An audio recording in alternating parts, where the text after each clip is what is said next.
السلام عليكم ورحمة الله وبركاته. حمدا لمن خلق الإنسان وعلمه البيان، والصلاة والسلام على رسول الله وعلى آله حزب الله وأصحابه جند الله، وبعد. وقد قال الله تعالى في القرآن العظيم والفرقان المجيد: أعوذ بالله من الشيطان الرجيم، بسم الله الرحمن الرحيم. إن الدين عند الله الإسلام، إنما يريد الله ليذهب عنكم الرجس أهل البيت ويطهركم تطهيرا. قل لا أسألكم عليه أجرا إلا المودة في القربى. وقال رسول الله صلى الله عليه وسلم: الحسن والحسين سيدا شباب أهل الجنة إلا ابني الخالة يحيى وعيسى عليهم السلام.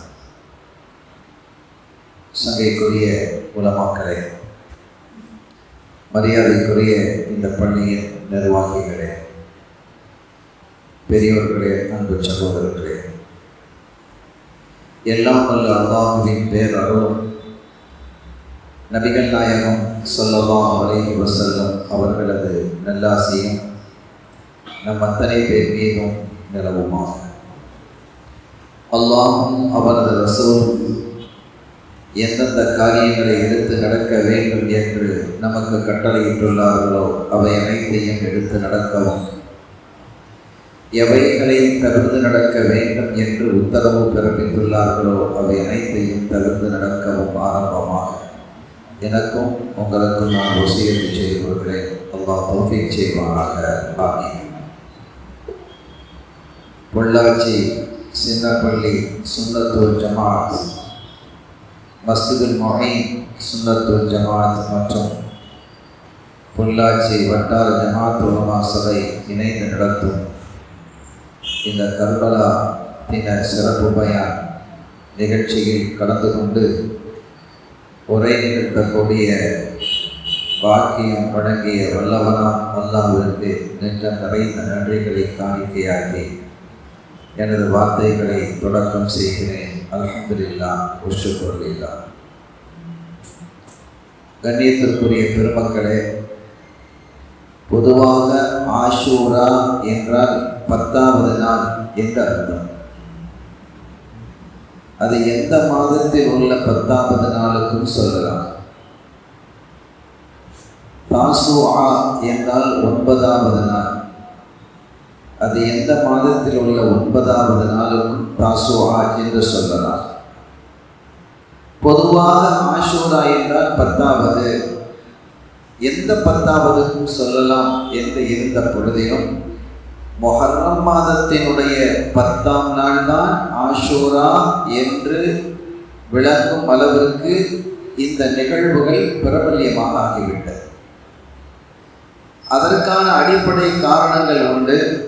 இந்த 10வது நாளிலே பல நிகழ்வுகள் நடந்ததாக வரலாற்று குறிப்புகளில் நாம் காண முடிகிறது.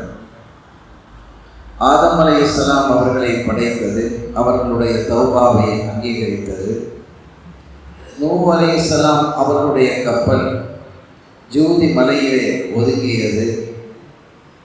சையதுனா யூனுஸ் அலைஹிஸ்ஸலாம் அவர்கள் மீனின் வயிற்றிலிருந்து வெளிவந்தது என்று பல நிகழ்வுகள் இந்த நாளில் நடந்திருந்த பொழுதிலும் இந்த காலகட்டத்தில் இன்று நாம் நோன்பு வைக்கிறோம் என்று சொன்னால் கண்மணி நாயகம் ஸல்லல்லாஹு அலைஹி வஸல்லம் அவர்கள் நோன்பு வைத்தார்கள். அவர்கள் மதீனா ஷரீஃப் வந்த பொழுது யூதர்கள் நோன்பு வைப்பதை பார்த்தார்கள். ஏன் நோன்பு வைக்கிறீர்கள் என்று கேட்டார்கள். இந்த நாள் தான் மூசா அலைஹிஸ்ஸலாம் அவர்களை அல்லாஹு தஆலா ஃபிரௌனினுடைய கொடும் பிடியிலிருந்து காப்பாற்றி ஃபிரௌனை மூழ்கடித்து அவர்களை வெற்றி அடைய செய்தார். அருள் நபி ஸல்லல்லாஹு அலைஹி வஸல்லம் அவர்கள் சொன்னார்கள், நஹனு அஹக்கு பி மூசா மின்கும், உங்களை விட மூசா அலைஹிஸ்ஸலாம் அவர்களுக்கு மிக நெருக்கமானவர்கள் நாங்கள் தான் இந்த நோன்பை பிடிப்பதற்கு மிக்க தகுதியானவர்கள் என்று நோன்பு நோற்றார்கள். இவைகளெல்லாம் வரலாற்றிலே நாம் விரிவாக பார்க்கப்படுகிறது. ஆனால் இந்த காலகட்டத்தில் தான் இந்த அதிர்ச்சி நிகழ்வும் நடந்தது. இந்த கர்பாலாவில் நடந்த இந்த கொடும் செயலும் இந்த நாளில் நடந்தது. இந்த வரலாற்றை இரண்டு விதமாக சிலர் திசை திருப்பி இருக்கிறார்கள் என்பதையும் நாம் இங்கே கவனத்தில் கொள்ளலாம்.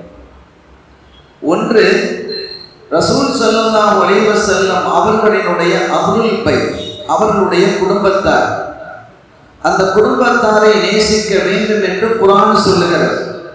ஸல்லல்லாஹு அலைஹி வஸல்லம் அவர்கள் சொல்லுகிறார்கள், அல்லாஹ் சொன்னான், நாயகமே குல், நீங்கள் உங்கள் சமூகத்திடத்தில் கேளுங்கள், சொல்லுங்கள், லா அஸ்அலுக்கும் அலைஹி அஜ்ரன், உங்களுக்காக நான் செய்திருக்கக்கூடிய இந்த சேவைகள், இந்த தீனை நான் உங்கள் கையிலே தந்திருக்கிறேன், சிறந்த உம்மத்தாக உங்களை நான் மாற்றி இருக்கிறேன், மகத்தானவர்களாக உங்களை நான் உருவாக்கி இருக்கிறேன், அதற்காக எந்த கூலியையும் உங்களிடத்தில் நான் கேட்க மாட்டேன், எந்த சன்மானத்தையும் நான் கேட்க மாட்டேன், எனக்கு எதுவும் தேவையில்லை என்று நீங்கள் சொல்லுங்கள். ஆனால் ஒன்றை மட்டும் நீங்கள் கேளுங்கள், இல்லல் மவத்தத ஃபில் குர்பா, என்னுடைய குடும்பத்தை நீங்கள் நேசிக்க வேண்டும் என்பதை மாத்திரம் நீங்கள் கேளுங்கள். அல்லாஹ்வே சொன்னார், என் குடும்பத்தை நேசியுங்கள் என்று நீங்கள் உங்கள் சமூகத்திடத்திலே வேண்டுங்கள், கேளுங்கள் நாயகமே என்று அல்லாஹ் குறிப்பிடுகிறார். இந்த குடும்பத்தை குறித்து அல்லாஹ் பிரிதொரு ஆயத்தில் சொல்லும் பொழுது, இன்னமா யுரீதுல்லாஹு லியுذஹிப அன்குமுர் ரிஜ்ஸ் அஹ்லல் பைத், கண்மணி நாயகத்தினுடைய குடும்பத்தார்களே, அல்லாஹ் நாடுவதெல்லாம் என்ன தெரியுமா? அல்லாஹ்வினுடைய விருப்பம் என்ன தெரியுமா? லியுذஹிப அன்குமுர் ரிஜ்ஸ், உங்களை விட்டும் அசுத்தத்தை அகற்றுவது, வயுத்ஹீரக்கும் தத்ஹீரா, உங்களை பரிசுத்தப்படுத்தி வைப்பதை அல்லாஹ் விரும்புகிறார் என்று எல்லாம் வல்ல அல்லாஹ் குர்ஆனிலே குறிப்பிடுகிறார். இன்னொரு கட்டத்தில் இந்த என்னுடைய குடும்பத்தை நேசிக்க வேண்டும் என்பது போன்ற ஹதீதுகள் நிறையவே பரவலாக ஹதீது கிரந்தங்களில் காணப்படுகிறது. ஒரு கட்டத்தில் சையதுனா ஹுசைன் ரலியல்லாஹு தஆலா அவர்களை தன்னுடைய மடியிலே வைத்திருக்கிறார்கள் வல்லலம் கண்மணி ஸல்லல்லாஹு அலைஹி வஸல்லம். அல்லாஹும்ம அஹிப்பா வ அஹிப்ப மன் யுஹிப்பா, அருளாளனே இந்த குழந்தையை நீ நேசிப்பாயாக, யாரெல்லாம் இந்த குழந்தையை நேசிக்கிறாரோ அவரையும் நீ நேசிப்பாயாக என்று பிரார்த்திக்கிறார்கள். இப்படி பல ஹதீதுகள் சையதுனா ஹஸன் ரலியல்லாஹு தஆலா அவர்கள் குறித்து, சையதுனா அலி ரலியல்லாஹு தஆலா அவர்கள் குறித்து, சையதத்துனா ஃபாத்திமத்து ஸஹ்ராயின் பத்தூல் ரலியல்லாஹு தஆலா அவர்கள் குறித்த செய்திகள், அவர்களை நேசிக்க வேண்டும் என்ற சொன்ன தகவல்கள் எல்லாம் ஹதீது கிரந்தங்களில் நிறைவாக இருக்கிறது. இந்த சமூகம் அது போன்ற செய்திகளை கேட்பதற்கு தவறிவிட்டது என்று நாம் கருதுகிறோம். அந்த தகவல்களை கொண்டு வர வேண்டும். ஏனெனில் எனக்கு முன்னால் உரையாற்றிய ஹஸரத் அவர்கள் சொல்லும் பொழுது, தரத்து ஃபீக்கும் அம்ரை, இரண்டு விஷயங்களை நான் உங்களுக்கு விட்டு செல்கிறேன். ஒன்று அல் குர்ஆன், அதிலே நேர்வழி இருக்கிறது, நூறு இருக்கிறது, ஒளி இருக்கிறது, பிரகாசம் இருக்கிறது, சத்தியம் இருக்கிறது என்று சொன்ன அருள்நபி ஸல்லல்லாஹு அலைஹி வஸல்லம் இன்னொன்றை சொன்னார்கள், வஹைதரதி அஹ்லி பைத்தி, இன்னொன்று என்னுடைய குடும்பமாகிய அஹ்லுல் பைத் என்று அவர்கள் குறிப்பிட்டு காட்டினார்கள். எனவே அருமையான பெருமக்களே, இந்த குடும்பத்தாரை பேணி பாதுகாப்பதும் அவர்களிடத்தில் அன்பு காட்டுவதும் இந்த உம்மத்தின் மீது தார்மீக கடமை. இன்னொன்றை நான் உங்களுக்கு சொல்லவா? புகாரியிலே இந்த ஹதீஸ் இடம்பெற்றிருக்கிறது, இர்கபு இர்கபு லி ஆலி முஹம்மதின் ஸல்லல்லாஹு அலைஹி வஸல்லம், உங்களினுடைய பிடரிகளை நீங்கள் முஹம்மது ஸல்லல்லாஹு அலைஹி வஸல்லம் அவர்களுடைய குடும்பத்தாருக்காக தாழ்த்துங்கள் என்கிறார். புகாரியிலே இந்த ஹதீஸ் இடம்பெறுகிறது. அதற்கு அறிஞர்கள் விளக்கம் சொல்லும் பொழுது, அந்த குடும்பத்தாரை பாதுகாப்பது, அவர்களுடைய கண்ணியத்தை பேணுவது, அவர்களை மெச்சுவது, அவர்களை புகழ்வது, அவர்களை பாடுவது, அவர்களை நேசிப்பது என்றெல்லாம் நீண்ட விளக்கங்களை சொல்லுவார்கள். அவர்களை ஒருபோதும் யாரிடத்திலேயும் கையேந்து விட்டு விடாதீர்கள், அவர்களை குறித்து யாரும் தப்பாக பேச அனுமதித்து விடாதீர்கள், அவர்களுடைய கையிலே ஜகாத் பொருளை கொடுக்காதீர்கள், மாறாக உங்களுடைய அன்பளிப்புகளை, ஹதியாக்களை, ஹிபத் என்று சொல்லக்கூடிய வஸல்லமுடைய நன்கொடைகளை நீங்கள் வழங்குங்கள், ஜக்காத்தை நீங்கள் கொடுக்காதீர்கள் என்பதான பொருளாக அமையும் இந்த ஹதீஸுக்கு என்று அறிஞர்கள் விளக்கம் சொல்லுவார்கள். அருமையானவர்களே, எனவே அஹ்லுல் பைத்துகளினுடைய இந்த செய்திகள் இருக்கிறது ஆச்சரியமானது. ஒரு கட்டத்தில் இப்படி சொன்னார்கள், என்னுடைய குடும்பத்தார் அஹ்லுல் பைத் இருக்கிறார்களே, அவர்கள் கஸபீனத்தி நூஹ் அலைஹிஸ்ஸலாம், நூஹ் அலைஹிஸ்ஸலாம் அவர்களுடைய குடும்பத்தார் அவர்களுடைய கப்பலை போன்றது. அந்த கப்பலிலே ஏறியவர்கள் நஜா, வெற்றி பெற்றார்கள். யார் ஏறவில்லையோ அவர்கள் எல்லாம் அழிந்து பட்டார்கள். அது போன்றுதான் இந்த அஹ்லுல் பைத்துக்களை யார் ஏற்கிறார்களோ, யார் நேசிக்கிறார்களோ அவர்கள் வெற்றி அடைந்தவர்கள். யார் அவர்களை துரதிஷ்ட விதமாக பேசுகிறார்களோ, ஏசுகிறார்களோ, அப்படியெல்லாம் ஒன்று இல்லை என்று பேசுகிறார்களோ அவர்கள் நஷ்டமடைந்தவர்கள் என்ற ஹதீஸையும் நாம் பார்க்க முடிகிறது. சங்கையான பெருமக்களே, இப்படி இந்த அஹ்லுல் பைத்துகளினுடைய செய்திகள் ஹதீஸ் கிரந்தங்களில் விரிந்து கிடக்கிறது. இன்னொன்னையும் சொன்னார்கள், அத்திபு அவுலாதகும் அலா ஹிசாலின் ஸலாத், 3 விஷயங்களை உங்களுடைய பிள்ளைகளுக்கு நீங்கள் படித்துக் கொடுங்கள், கற்றுக் கொடுங்கள் என்கிறார். நம்ம வீடுகள் எல்லாம் இந்த பிள்ளைகளுக்கு இந்த 3 விஷயத்தை கற்றுக் கொடுக்கணும். ஒன்று ஹுப்பி நபியிக்கும், உங்கள் நபியினுடைய அன்பு. இன்னொன்று ஹுப்பி ஆலி நபியிக்கும், அஹ்லுல் பைத்துகளுடைய அன்பு. மூன்றாவதாக திலாவத்தில் குர்ஆன், குர்ஆனை ஓதுவது, கற்பது. இந்த 3ஐயும் உங்களுடைய பிள்ளைகளுக்கு கற்றுக் கொடுங்கள் என்கிறார்கள் காத்தமுர் ரசூல் முஹம்மது ரசூலுல்லாஹி ஸல்லல்லாஹு அலைஹி வஸல்லம். இங்கே பாருங்கள், முதலாவதாக தனது அன்பை பிள்ளைகளுக்கு கற்றுக் கொடுங்க, உங்கள் நபியினுடைய அன்பை கற்றுக் கொடுங்கள். இரண்டாவதாக அஹ்லுல் பைத்தினுடைய அன்பை கற்றுக் கொடுங்கள். மூன்றாவதாக திலாவத்துல் குர்ஆன். இங்க 3வது கொண்டு வர்றாங்க. ஏன் அப்படின்னா, முதலாவதாக இந்த இரண்டும் ஒரு மனிதனுடைய இதயத்தில் இடம்பெறுமையானால் குர்ஆனுக்கு தப்பான விளக்கம் கொடுக்க மாட்டார். எங்கே அஹ்லுல் பைத்துகளினுடைய அருள்நபி ஸல்லல்லாஹு அலைஹி வஸல்லமுடைய மஹப்பத்து சரியாக இடம்பெறுகிறதோ அவன் குர்ஆனுக்கு பிழையான விளக்கத்தை, தான் தோன்றித்தனமான விளக்கத்தை, பொருளை அவன் வழங்க மாட்டான் என்பத காரணத்தினால்தான் ஸல்லல்லாஹு அலைஹி வஸல்லம் குர்ஆனுக்கு விளக்கம் கொடுப்பதாக இருந்தால் நபியினுடைய அன்பும் நபி ஸல்லல்லாஹு அலைஹி வஸல்லமுடைய குடும்பத்தாருடைய அன்பும் அவசியம் என்பதை போதித்தார்கள். இங்க நாம் விளங்கிக்கிடணும். எனவே இன்றைக்கு பாருங்க, ஸல்லல்லாஹு அலைஹி வஸல்லம் அவர்களுடைய குடும்பமே இல்லைன்னு பேசிட்டு இருக்கிறாங்க. நான் அவ்வளவு தூரத்துக்கு போகல. ஆனால் இங்கே இந்த கர்பலாவினுடைய விஷயத்தை வித்தியாசமாக 2 குழுவினர் பார்த்துக் கொண்டிருக்கிறார்கள். ஒன்று, அஹ்லுல் பைத்துகளை நேசிக்கணும், அஹ்லுல் பைத்துகளை நேசிக்கணும், உயிரை விட அதிகமாக நேசிக்கணும், அதெல்லாம் சரிதான் என்றெல்லாம் சொல்லிக்கொண்டு பிற சஹாபிகளை மட்டம் தட்டுவது.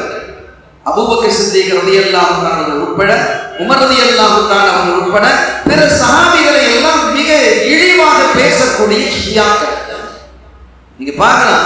ஏன்னா அதெல்லாம் அந்த மாதிரி தகவல்கள் எல்லாம் இங்கே இப்போது சமீப காலமாக இந்த மண்ணிலே கொஞ்சம் கொஞ்சமாக நுழைய ஆரம்பித்திருக்கிறது. இது நமது கொள்கை அல்ல, சுன்னத்துல் ஜமாஅத்துடைய கொள்கை அல்ல. எந்த சஹாபியையும் நீங்கள் ஏசக்கூடாது. லா தசுப்பு அஸ்ஹாபி, என்னுடைய தோழர்களை நீங்கள் ஏசாதீர்கள், அவர்களை குறை கண்ணோடு நீங்கள் பார்க்காதீர்கள். ஏன் தெரியுமா? ஃபவல்லதி நஃப்ஸி பியதிஹி, யாருடைய கையில் என்னுடைய ஆத்மா இருக்கிறதோ, லவ் அன்ன அஹதக்கும் அன்ஃபக மித்ல உஹதின் தஹபன், நீங்க ஒரு மலை, உஹது மலை அளவுக்கு தங்கம், உஹது மலை ஒரு பிரமாண்டமானது, அந்த அளவுக்கு தங்கத்தை நீங்கள் என்ன செய்றீங்க? தர்மம் செய்கிறீர்கள். அப்படி நீங்கள் தர்மம் செய்தாலும் மா அத்ரக மின்கும் மா அத்ரக அஹதுக்கும், உங்களில் யாரும் என் சஹாபிகள் ஒரு கையளவு அல்லது அதை பாதி அளவு தர்மம் செய்வதற்கு ஈடாகாது. அந்த அளவுக்கு தரம் உயர்ந்தது சஹாபிகள். எனவே என் சஹாபிகளை யாரையும் நீங்கள் ஏசக்கூடாது என்பது கண்மணி ஸல்லல்லாஹு அலைஹி வஸல்லம் அவர்களினுடைய எச்சரிக்கை. ஆனால் இங்கே அஹ்லுல் பைத்துக்களை நாங்கள் தூக்கி பிடிக்கிறோம் என்ற போர்வையிலே இந்த சஹாபிகளை ஏசுவதும், அவர்களை துச்சமாக மதிப்பதும், அசிங்கமாக பேசுவதும், அவர்களை விமர்சிப்பதும் நாம் பார்க்க முடிகிறது. இது ஷியாக்களினுடைய கொள்கை. இன்னொன்று என்ன தெரியுமா? அஹ்லுல் பைத்துகளையே விமர்சிப்பது, அஹ்லுல் பைத்துகளை விமர்சிப்பது, இது வஹாபிச கொள்கை. நீங்க தெளிவா விளங்கிக்கணும். அவங்களை குறை சொல்லணும் என்பதற்காக எல்லாம் இதை நாம் பேசிக் கொண்டிருக்கவில்லை. அவர்களுடைய கூற்றை நீங்கள், அவர்களுடைய பயானை நீங்கள் கேட்டால் பார்க்கலாம். அஹ்லுல் பைத்துகள் என்றே ஒன்று இல்லை அப்படிங்கிறார். அஹ்லுல் பைத்து இல்லைன்னு சொன்னா அவங்களை கண்ணியப்படுத்தணும்னு ஏன் ஹதீஸ்கள் வருது? அது மாத்திரமல்ல, ஆகியத்து வரைக்கும் கியாமத்து வரைக்கும் என்னுடைய அஹ்லுல் பைத்துகளினுடைய தொடர் சில்சிலா இருந்து கொண்டே இருக்கும் என்று பல ஹதீஸ்கள் இருக்கிறது. ஆகவே இவர்கள் என்ன செய்கிறார்கள் என்றால் அனுபவித்து இல்லை. இரண்டாவது, இன்னொரு மாபெரும் குற்றச்சாட்டை அவர்கள் சூழ்ச்சியோடு இந்த சமூகத்திற்கு முன்வைக்கிறார்கள். கர்பலாவிற்கு இமாம் ஹுசைன் ரலியல்லாஹு தஆலா அன்ஹு அவர்கள் சென்றது பிழை அப்படிங்கிறார். அவங்களே அவர்களுடைய முடிவை தேடிக்கொண்டார்கள். அவங்க போகாம இருந்திருக்கலாம், எதுக்கு போனாங்க என்று சொல்லிவிட்டு ஒரு தரம் தாழ்ந்த விஷயத்தையும் அதிலே பதிவு செய்கிறார்கள். இதெல்லாம் நம் இளைஞர்கள், சில இளைஞர்கள் நம்ம பிள்ளைகள், நம்ம சுன்னத்துல் ஜமாத்துடைய பிள்ளைகள் அந்த பயானை கேட்டுட்டு, ஏன்னா அவங்க சொல்லக்கூடியதெல்லாம் ஆதாரபூர்வமானது மாதிரி ஒரு ஜோடித்து சொல்லப்படும். அவனே ஆதாரபூர்வமானவன் இல்லை, ஆதாரபூர்வமானதாக ஜோடித்து சொல்லக்கூடிய அந்த செய்திகளை கேட்டுவிட்டு இப்படி எல்லாம் சொல்லுகிறார்களே, இந்த அளவிற்கு இருக்கிறதா? ஹுசைன் ரலியல்லாஹு தஆலா அவர்கள் கர்பலாவிற்கு போயிருக்க கூடாதா? அவர்கள் சென்றது பதவியினுடைய ஆசையிலா? அப்படியெல்லாம் ஜோடித்து அதற்கான வார்த்தை பிரயோகங்களை எல்லாம் முறையாக வைத்து ஹுசைன் ரலியல்லாஹு தஆலா அவர்கள் மீது இந்த கர்பலாவினுடைய குற்றச்சாட்டை முழுமையாக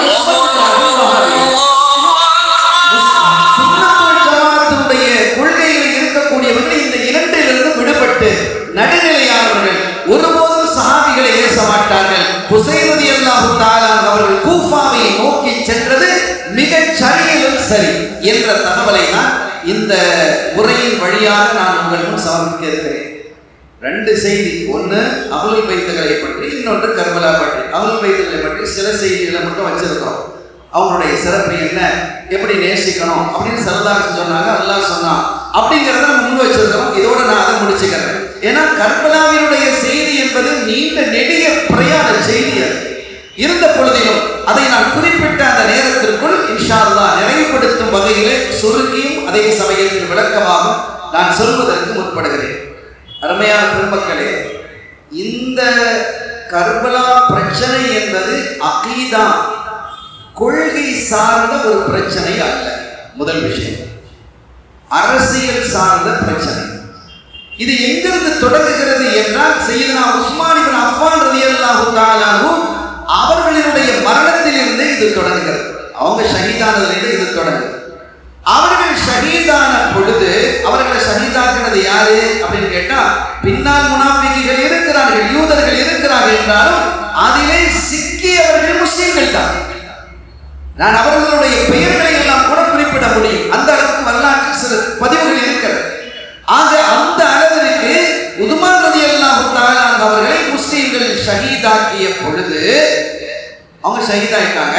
அப்படி ஷஹீதானதுக்கு பின்னால அது சம்பந்தமான தொடரே ரொம்ப ஆச்சரியமானதும் அழகானது. அவங்க ஷஹீதாக்கப்பட்ட நிகழ்வு. அதற்கு பிறகு ஆட்சியை அமைப்பதற்கு ஒரு ஜனாதிபதி தேவையா இல்லையா? ஜனாதிபதியா இருந்தவங்க ஷஹீதாயிட்டாங்க. இப்போ ஒரு ஜனாதிபதியை தேர்வு செய்யணும். அந்த ஜனாதிபதி யார்? மதீனா ஷரீஃபிலே இருந்த சஹாபிகள் அத்தனை பேரும் ஒன்று கூடி ஹதரத் அலி தான் என்று முடிவு செய்கிறார்கள். நீங்க தான் அதை ஏற்றுக்கொள்ளணுங்கிறாங்க. அலி ரலியல்லாஹு தஆலா அவர்கள் முன் வந்த அந்த பதவியை தேடவில்லை. சஹாபிகளால் அது அவர்களுக்கு வழங்கப்பட்டு எல்லாரும் மாற்றினாங்க. பலரும் என்ன செய்யறாங்க? உமர் ரலியல்லாஹு தஆலா அவர்களுடைய மறைவுக்கு பிறகு கூட பல சஹாபிகளிடத்தில் இந்த கிலாபத்து பதவி கொண்டு வரப்பட்ட பொழுது நிறைய பேர் மறுத்துட்டாங்க. இப்படி எல்லாரும் மறுத்துட்டா உமர் ரலியல்லாஹு தஆலா ஒரு கட்டத்தில் சொன்னாங்க, சரியான பதவிக்கு வர வேண்டியவர்கள் வரவில்லை என்றால் தப்பானவர்கள் பதவியில் உட்காருவாங்க. அப்ப சமூகத்திற்கு பிரச்சனையாகிவிடும். அதற்கு நீங்கள் காரணமாக ஆகிவிடுவீர்கள். எனவே சரியான அந்த பொறுப்புகளை நீங்கள் சுமக்க வேண்டும். கிலாபத்துக்கு வந்துட்டாங்க, ஆட்சிக்கு வந்துட்டாங்க. ஆட்சியில் அவர்கள் அமர வைக்கப்பட்டது. அவர்கள் ஜனாதிபதிக்கு கீழே இருக்கக்கூடிய கவர்னர்கள், ஒவ்வொரு மாநிலத்திலும் ஒரு கவர்னர் இருக்கிறார். சிரியாவில் ஒரு கவர்னர் இருக்கிறார். அதே மாதிரி ஈராக்ல இருக்கக்கூடிய இந்த பாரசீகத்திலே அங்கே கவர்னர் இருக்கிறார். இஜிப்ட்ல கவர்னர் இருக்கிறாங்க. இப்படி பல கவர்னர்கள் இருக்கக்கூடிய அந்த பொறுப்புக்காக அதல்லது அதற்கு அடுத்த பொறுப்புக்காக செய்தா உமர் ரலியல்லாஹு தஆலா சில சஹாபிகளை அழைச்சு இந்த பொறுப்புக்கு நீங்க போகும்போது இல்லை எனக்கு அந்த பதவி வேணாம், நான் பதவிக்கு போக மாட்டேன் அப்படின்னு யார் சொல்றா? அந்த சஹாபிகள் சொல்றாங்க, எனக்கு அந்த பதவி வேணாம், நான் மதீனாவிலேயே இருப்பேன், நான் மதீனா விட்டு போக மாட்டேன், அந்த பொறுப்பை நான் ஏற்றுக்கொள்ள மாட்டேன், எனக்கு பொறுப்பு தேவையில்லை, பதவி தேவையில்லை என்று சொன்ன போது உமர் ரலியல்லாஹு தஆலாவுடைய முகம் சிவந்து போனது. நீங்க எல்லாரும் சேர்ந்து என்ன பதவியில் உட்கார வச்சுக்கிடுவீங்க, அதுக்கு பிறகு எல்லா பொறுப்பையும் என் தலையில போட்டுக்கிடுவீங்க, அந்த பொறுப்பை பகிர்ந்து கொள்ளுங்கள் என்று சொன்னால் நீங்கள் விலகிக் கொள்வீர்களா என்று சொல்லிட்டு அடுத்தது சொன்னாங்க, இந்த பதவியை நீங்கள் ஏற்றுக்கொள்ளவில்லை என்றால் உங்களை சாட்டையால் அடிப்பேன். பதவியை ஏற்கிறதுக்கு சாட்டை அடி வேண்டாம். எந்த அளவுக்கு இப்போ இந்திய எந்த அளவுக்கு இந்த அரசியல் மாறி இருக்கிறது என்று பாருங்கள். அவ்வளவு ஒரு புனிதமான அரசியலை நம் இதயவேந்தர் காத்தமுர் ரசூல் முஹம்மது ரசூலுல்லாஹி ஸல்லல்லாஹு அலைஹி வஸல்லம் கற்றுத்தந்தார். அருமையானவர்களே, அலி ரலியல்லாஹு தஆலா அந்த பொறுப்பை ஏற்க வேண்டிய நிர்பந்தம் வந்ததை ஏற்றுக்கொண்டார்கள். எல்லா கவர்னர்களும் அவர்களை கிலாஃபத்தை ஏற்றுக்கிட்டாங்க, எல்லாம் பையத்து செஞ்சுட்டாங்க. அங்கே மக்களும் கிலாஃபத்தை ஏற்றுக்கிட்டாங்க. பையத்து செய்வது எப்படி? ஒன்று கலீஃபாவிடத்திலே வந்து நான் உங்களை கலீஃபாவாக ஜனாதிபதியாக அங்கீகரிக்கிறேன் பையத்து செய்யணும், அல்லது கலீஃபாவினுடைய பிரதிநிதியாக இருக்கக்கூடிய அதிகாரிகள் கவர்னர்கள் இவங்களுடைய கையில பையத்து செய்யணும். எல்லா மக்களும் செய்தார்கள். ஆனால் ஒரு மாநிலம் மாத்திரம் செய்ய மறுத்தது, சிரியா. சிரியா செய்ய மறுத்தது. அங்கே இருப்பது யார் செய்தனா? முஆவியா ரலியல்லாஹு தஆலா ஆட்சியில் இருக்கிறாங்க. முஆவியா ரலியல்லாஹு தஆலா ஆட்சியில் இருக்கிறாங்க. அவங்க சொன்னாங்க, ஹஜ்ரத் அலியை நான் கலீஃபாவாக ஏற்றுக்கொள்வதற்கு தயார்.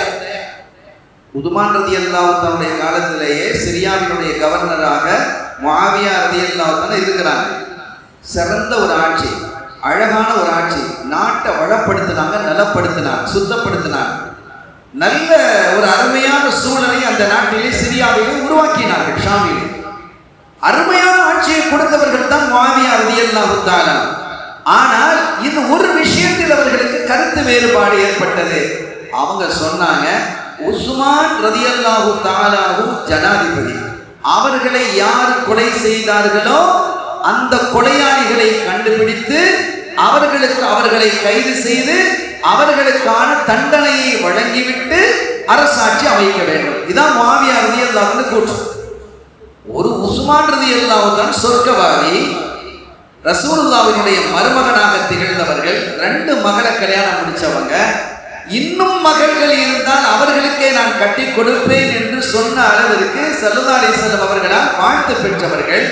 அப்படிப்பட்ட உஸ்மான் ரலியல்லாஹு தஆலா அவர்கள் கொலை செய்யப்பட்டிருக்கிறாங்க. அந்த கொலையாளியை கண்டுபிடிக்காமல், அந்த கொலையாளியை கைது செய்யாமல், அந்த கொலையாளிகளுக்கு தண்டனை கொடுக்காமல் எப்படி நீங்கள் ஆட்சியை அமைக்கலாம்? இதான் அவங்களுடைய கேள்வி. கேள்வி நல்லா இருக்குல்ல? நல்லா. அலி ரலியல்லாஹு தஆலா அவர்களும் அவர்களுடைய தரப்பில் உள்ளவர்களும் சொன்னார்கள், ஆட்சியே இல்லை, எப்படி கைது செய்யறது? யார் கைது செய்வான்? ஆட்சியே இல்லை, ஆட்சி புரண்டு போய் கிடக்கிறது, ஜனாதிபதியே இல்லை. எனவே ஆட்சியை அமைத்ததற்கு பிறகு இந்த கொலையாளிகளை கண்டுபிடிப்போம், தண்டனை கொடுப்போம், கைது செய்வோம், எல்லாம் செய்வோம். நீங்கள் என்ன சொல்கிறீர்களோ அத்தனையும் ஆட்சியை அமைந்ததற்கு பிறகு நடக்கும் என்றார்கள். ஆனால் அவர்கள் சொன்னார்கள், இல்லை, ஆட்சி அமைப்பதற்கு முன்பாகவே நீங்க எல்லாம் சேர்ந்து கண்டுபிடிக்கணும் அப்படின்னா. இந்த பிரச்சனை தான் அரசியல் பிரச்சனை, பொலிட்டிக்கல் ஒரு பிரச்சனை இதுல தான் ஏற்பட்டது. இதுதான் துவக்கம். கடைசியில் என்ன ஆனது? அலி ரலியல்லாஹு தஆலா கிலாஃபத்தினுடைய பொறுப்பை ஏற்றுக்கொண்டார்கள். சிரியா ஏற்க மறுத்தது. அவங்களுடைய கூற்று திரும்பவும் நான் உங்களுக்கு சொல்வேன், அலி அவர்களை ரலியல்லாஹு தஆலா ஜனாதிபதியாக ஏற்றுக்கொள்வதில் எனக்கு எந்த ஆட்சேபனையும் இல்லை. நான் வைக்கக்கூடிய அந்த கோரிக்கையை நீங்கள் நிகழ்த்தினார், நான் வைக்கிறேன், அவங்களை கைது செய்யுங்க, செய்துட்டு அவர்களுக்கு தண்டனையை கொடுத்துட்டு நீங்க என்ன செய்யுங்க, அதற்கு பிறகு நீங்கள் ஆட்சியை அமையுங்கள் என்று சொன்னதுதான் இங்கே ஒரு பிரச்சனை. இதுதான் இந்த சமூகத்தில் ஏற்பட்ட பிளவுக்கான முதல் பிரச்சனை என்பதை நாம் புரிந்து கொள்ள வேண்டும்.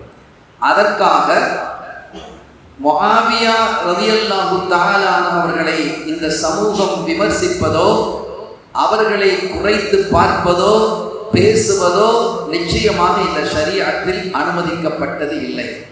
இமாமுல் ஆதம் அபூ ஹனீஃபா ரஹ்மத்துல்லாஹி அலைஹி அவர்களிடத்தில் கேட்கப்படுகிறது, இமாம் அவர்களே, அலி அவர்கள் சிறந்தவர்களா, முஆவியா அவர்கள் சிறந்தவர்களா? எப்படி கேள்வி?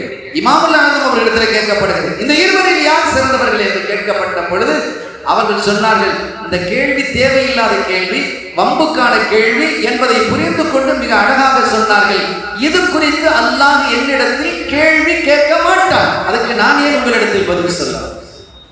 என்னிடத்தில் அவர் கேட்க மாட்டான். சையதுனா அப்துல்லாஹ் இப்னு முபாரக் ரலியல்லாஹு தஆலா மிகப்பெரிய சூஃபி, மிகப்பெரிய முஹத்திஸ், மிகப்பெரிய ஃபகீஹ், எல்லா துறைகளிலும் உச்சத்தை தொட்ட பெருமகனார் அப்துல்லாஹ் இப்னு முபாரக் ரலியல்லாஹு தஆலா. அவங்களிடத்துல ஒரு கேள்வி கேட்கப்படுது, முஆவியா ரலியல்லாஹு தஆலா அவர்கள் சிறந்தவர்களா, உமர் இப்னு அப்துல் அசீஸ் ரலியல்லாஹு தஆலா சிறந்தவர்களா? கேள்வி எப்படி இருக்குன்னு பாருங்க. முஆவியா ரலியல்லாஹு தஆலா சிறந்தவங்களா, உமர் இப்னு அப்துல் அசீஸ் ரலியல்லாஹு தஆலா அவர்கள் சிறந்தவர்களா என்ற கேள்வி கேட்ட பொழுது ஏன் அப்படி கேட்டாங்கன்னா, முஆவியா ரலியல்லாஹு தஆலா ஒரு அதிருப்தியை ஏற்படுத்திட்டாங்க. உமர் இப்னு அப்துல் அசீஸ் யாருன்னா, அவங்க கலீஃபா இல்ல, ஒரு சஹாபியும் கிடையாது, ஆனா தாபிஈ. அவங்க உமர் ரலியல்லாஹு தஆலாவுடைய பேரப்பிள்ளையா வர்றாங்க. ஒரு அற்புதமான அழகான ஆட்சி இந்த உலகத்தில் வழங்கியவர்கள்.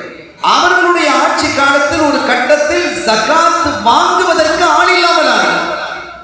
ஜகாத் வாங்குறதுக்கு ஆள் இல்லை. எப்படி இருக்கும் ஆட்சியை பாருங்க, அவ்வளவு அழகான ஆட்சி, தன்னிறைவு பெற்ற ஆட்சியாக இருந்தது.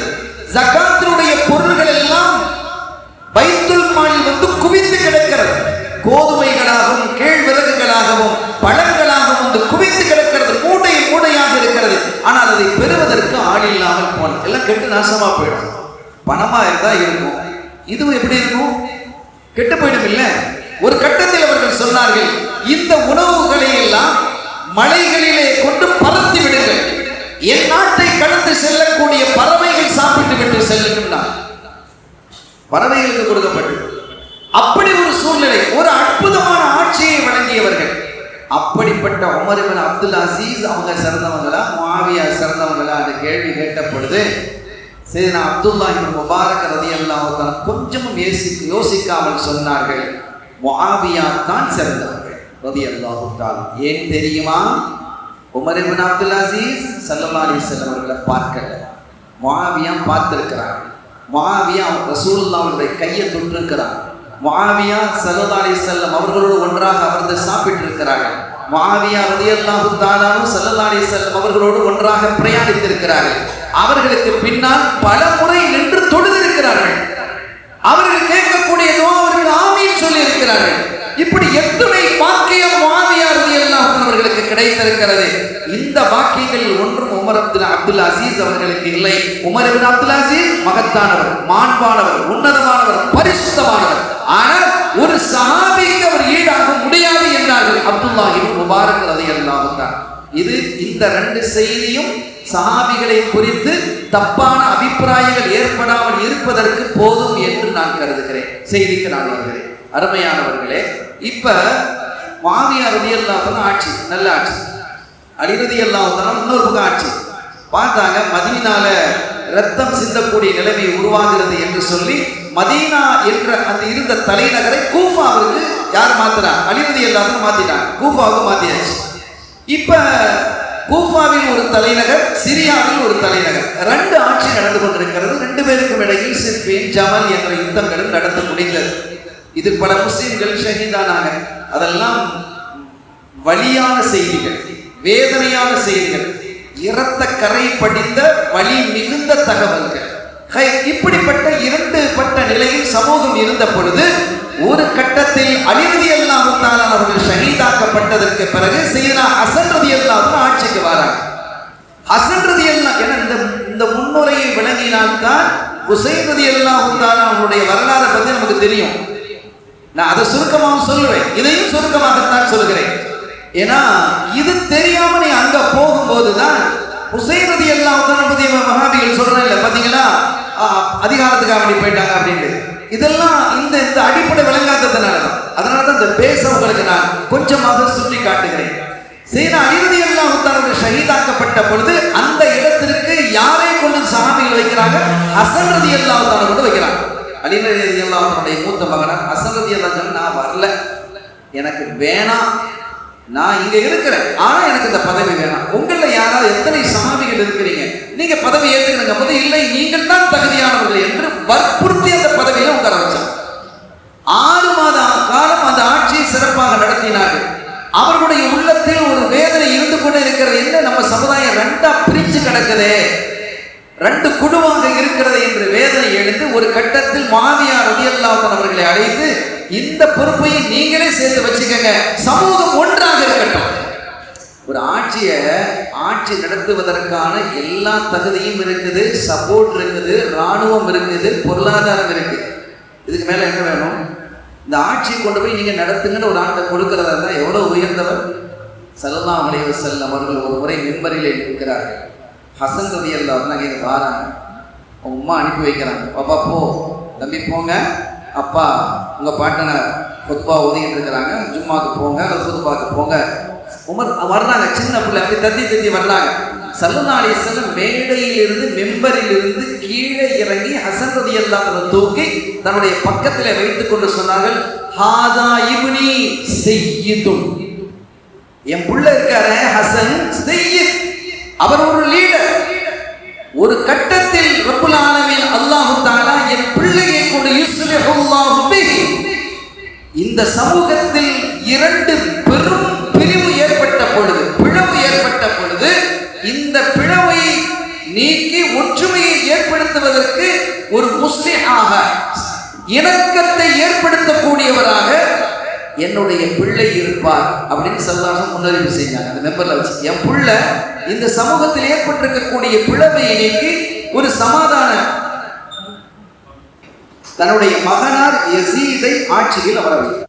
உங்களை ஒரு சொத்தை கொடுப்பீங்க, யாரையா கொடுப்பீங்களா? ஒரு பெரும் பதவியையே, ஜனாதிபதி பதவியையே முஆவியா ரலியல்லாஹு அன்ஹு அவர்களிடத்துல கொண்டு வந்து சேர்த்துட்டு இந்த சமூகத்தை ஒன்றுபடுத்தினார்கள். இப்படி ஒரு நிலை இருந்தது. முஆவியா ரலியல்லாஹு அன்ஹு ஆட்சி செஞ்சுட்டு இருக்கிறார். ஹிஜ்ரி 60 ரஜப் பிறை 1 முஆவியா ரலியல்லாஹு தஆலா அவர்கள் வஃபாத் ஆகிறார். நான் எல்லா செய்தியும் சுருக்கி 60க்கு வந்துட்டேன். ரஜப் பிறை 1 ஹிஜ்ரி 60 முஆவியா ரலியல்லாஹு அன்ஹு வஃபாத் ஆறாங்க. வஃபாத் ஆகும்போது அவங்க செஞ்ச ஒரு வேலை பல சஹாபிகளின் சங்கடத்தில் ஆழ்த்தியது உண்மை. தன்னுடைய மகனார் யஸீதை ஆட்சியில் அமர வைத்தார். முதல்ல நீங்க யஸீத் யாருங்கிறது தெரிஞ்சுக்கணும். ஒரு சஹாபியினுடைய மகன். முஆவியா ரலியல்லாஹு அன்ஹு யாருன்னு தெரிஞ்சுக்கணும். சஹாபி மட்டுமல்ல, அவர் குறைஷ் குலத்தை சார்ந்தவர்கள் மட்டுமல்ல, முஆவியா ரலியல்லாஹு தஆலா அவர்களினுடைய சகோதரி சய்யிதத்துனா உம்மு ஹபீபா ரலியல்லாஹு தஆலா அவர்களை ஸல்லல்லாஹு அலைஹி வஸல்லம் கல்யாணம் முடிச்சிருக்காங்க. ஸல்லல்லாஹு அலைஹி வஸல்லம் மச்சான். இப்படியெல்லாம் உறவுகள் இருக்கிறது. எனவே நாம் பேசும் வார்த்தைகள் மிக கவனமாக இருக்க வேண்டும் என்பதற்காக இதை நான் சொல்லுகிறேன்.